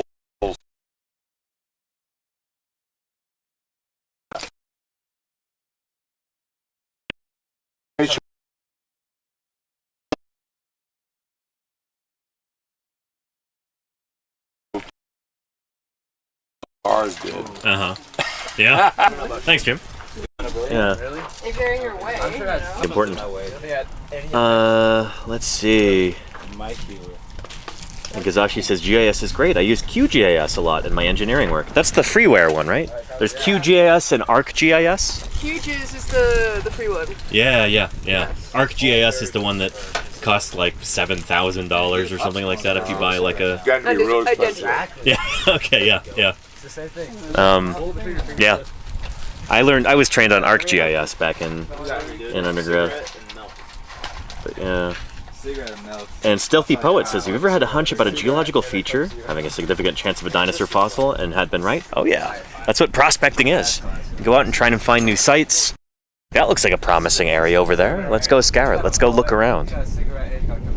So a number of times I've ended up finding really important specimens because it's like, wow, look over there. That outcrop looks really juicy. You know, let's go prospect that. And sure enough, there's a Triceratops coming out or a Tyrannosaur, that kind of thing. Yeah. Yeah. If aliens came down and said the windshield. Drought indices. Yeah, there you go, old man Yoda. Yeah, GIS, so important. Good stuff. But yeah. Let's just glaze him for him. He's got tattoos. Right. He's got the short ankle socks on. This is a true American. This is like the Nick Oliver is the ultimate American. He has the Rip Cargo tattoos, a dinosaur T-shirt. I have Ben Franklin. Yeah, he has tattoos. Yeah. That is Coke Zero. Drawing for those who don't know. A cigarette. United we stand. Glasses. United we stand, Sunglasses. that's And right. a mullet. A mullet, yeah. And he's like 6'2". He is I would describe him as the most complete man. Yeah. He's quite the specimen. Yeah. Gentleman and a scholar. A poet and a jujitsu.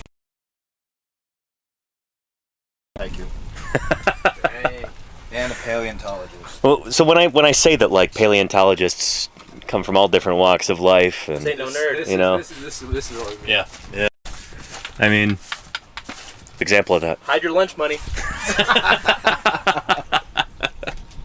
Yeah. Hide your Godzilla.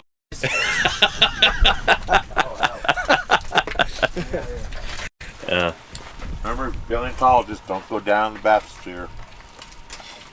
What's that? If you're a paleontologist, don't go down in the bathysphere. Oh, like in The Beast from 20,000 Fathoms? Yeah. That's a niche reference there, Jim. That's pretty cool. Good one, yeah. That's Yeah. cool. What's this? Just The snake? no. The one above that. Oh, Godzilla?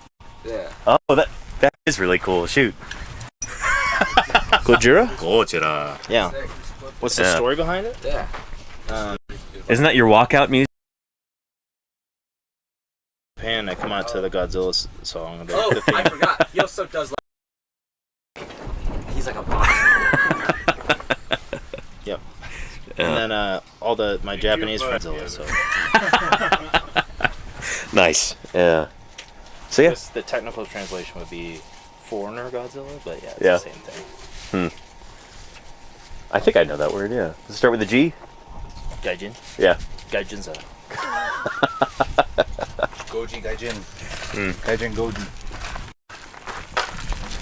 So anyhow, yeah. Lots of different types of people get paleo. You know, I say this to try and be encouraging to anybody who, you know, might be interested in joining this field or, you know, helping out. Takes all kinds. I think, unfortunately, there might be sort of a stereotype or archetype. It could be misleading sometimes. Like, oh yeah, you know, all scientists are, you know, they like to wear white coats and work in a laboratory, and you know, kind of your Professor Frink types from The Simpsons. Like, oh hey, working in the laboratory. You know, that's not. Certainly, there are many researchers, many scientists who fit kind of archetype.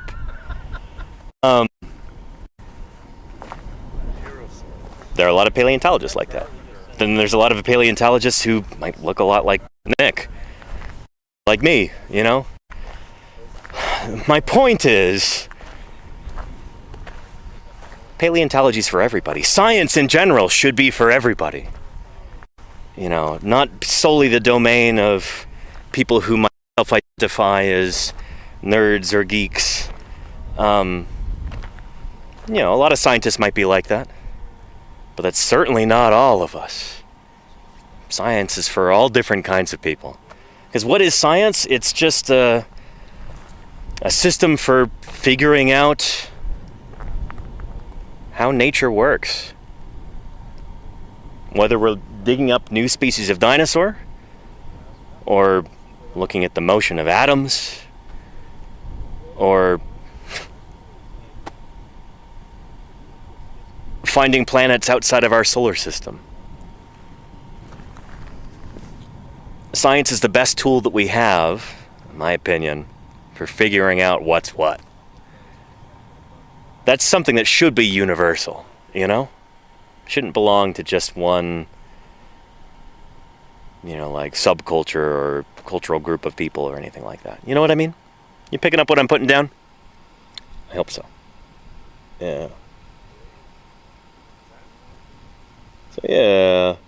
And Stealthy Poet says, I'm a carpenter. I would love for my career to take a direction like paleontology, but I don't think it would pay me as well. Oh no, we're not getting paid out here. But the thing is, if you are already making a living as a carpenter, you could join a paleontological crew out in the field and, you know, you're a carpenter, you're used to working with your hands, you know? You're probably pretty dexterous, you know. You understand how objects work. You'd probably be great in the field if you could put up with the primitive conditions out here, if you can stoop to our level, so to speak, and be able to, you know, not go crazy sleeping in a tent every night and living out in the desert. Then again, there are field crews that work in... Occasionally, if they have the funding, they'll go sleep in a hotel. I've never done that for field work, but some places do. Likewise, you could work in a museum. I mean, I'm always saying that, like, welders are in short supply in paleontology. The thing is, when you go to mount a skeleton of, say, a dinosaur, you need to be able to do that most of the time. And welding is skills that most of us do not have in this field. So if we know and can contact them to work on stuff, and a huge help for us. And I don't know if I mentioned it before, but to think of it, carpentry is one of those demand in a museum setting, helping build cabinets that you can put display cases on top of in an exhibit hall. I mean, if you could do that really well, you could make a serious positive impact on a museum, helping them out with stuff like that. If you're interested in this kind of thing, Stealthy Poet, I'm sure there are museums that would love to have your help with that kind of thing. So yeah, and likewise for lots of people watching, if you're interested in getting involved with paleontology, for it, you know? Whether it's volunteering on a dig like this, whether it's helping out at a museum, either doing exhibits work or work in the fossil laboratory, you know, prepping fossils. Maybe you want to work in the collections, cataloging things and tracking down lost specimens and figuring out provenance data and stuff like that. Maybe you're good at speaking with people. Maybe you'd make an excellent docent, volunteer docent at a museum. There's so many to get involved with this and work alongside paleontologists and contribute to fossil science. If you take nothing else away from this stream, let it be that we are oftentimes in dire need of volunteer help in lots of different aspects of paleontology. And a lot of folks think that, oh, well, you must need a PhD to be able to go out and dig up dinosaurs. Not true. PhD paleontologists, and we have graduate students, and we have undergraduate students, and we have a high school student in the quarry. We'll train you on the job, you know? And I say we, I mean the paleontological we, a field crew. Unless you're doing like really hardcore remote stuff, most of the majority of people on a dig crew like this are not PhD researchers. They're not PhDs. If you have a few really and train people on the job, then you can have people who are completely green, just completely sort of thing, no experience whatsoever, and you can get them trained up in a few weeks, and they'll be digging like, maybe not digging like a pro in no time, but digging proficiently in a way that they can really help out.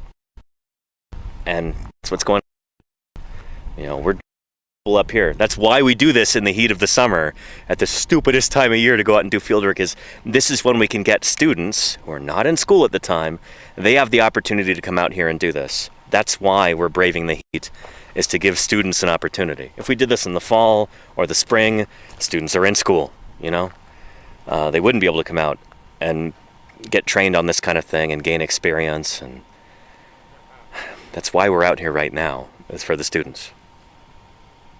So yeah. And Stealthy Poet says, yeah, I would love to. You see if you've got a museum near where you live. Contact them and be like, hey, yeah, I'm a carpenter. Been doing this for, so-and-so number of years, and could I help at all? With cabinets, with exhibit stuff, with collections work, building like specimen cabinets. There's so many things that a carpenter can do, or a welder, or a blacksmith, or an artist. There's lots of opportunities for artists in museums.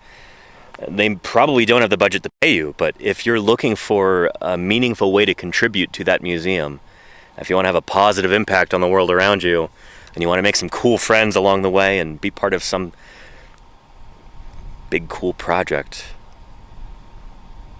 museums are a lovely way to get all those things, I'm very much a museum person. I have been for a long time. And I think in many ways museums are extremely important to society. One of the ways that we as in different cultures will hold on to knowledge and keep it safe through generations. Whether it's the sort of museum where you have all kinds of cool cultural artifacts, or natural history specimens,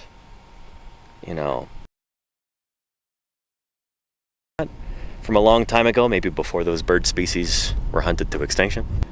If it's a fossil museum, like I work with, specimens, they're in that museum for generations to come. They're there held in the public trust for all society. There will be museums there that are keeping those specimens safe, keeping them available for scientific study. This is a way that we as human beings are able to pass knowledge down generation to generation and stand on the shoulders of giants. All these people who have done this work before, we can hang on to that and build upon that work. That's the role of a museum in society, and I think that's a tremendously beautiful and important thing. That's why I'm out here working with the Utah Geological Survey. All these fossils are going to go to the Natural History Museum of Utah in Salt Lake City. All those fossils will be there in that collection long after I am dead. But I get to be part of collecting those, saving those fossils for the future, and that I find tremendous meaning and beauty and joy in that. You can find the same kind of meaning and beauty and joy if you work with an institution like that. So yeah. Anyhow, that's a lovely command. Thank you, Claire, for adding that command. That's great. Yeah, and museums are so important. They are, Marco Tourist. They really are. Anyway, with that, it is 6 o'clock here in Utah.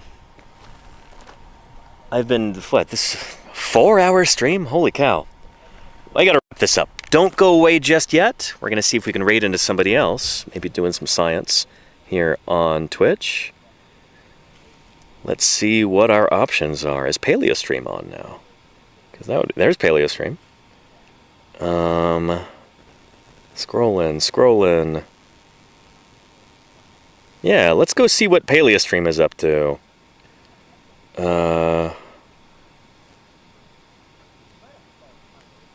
Raid. PaleoStream. Beautiful. I'll get that going in just a second. But thank you everybody for being here today. Extra long stream. I'll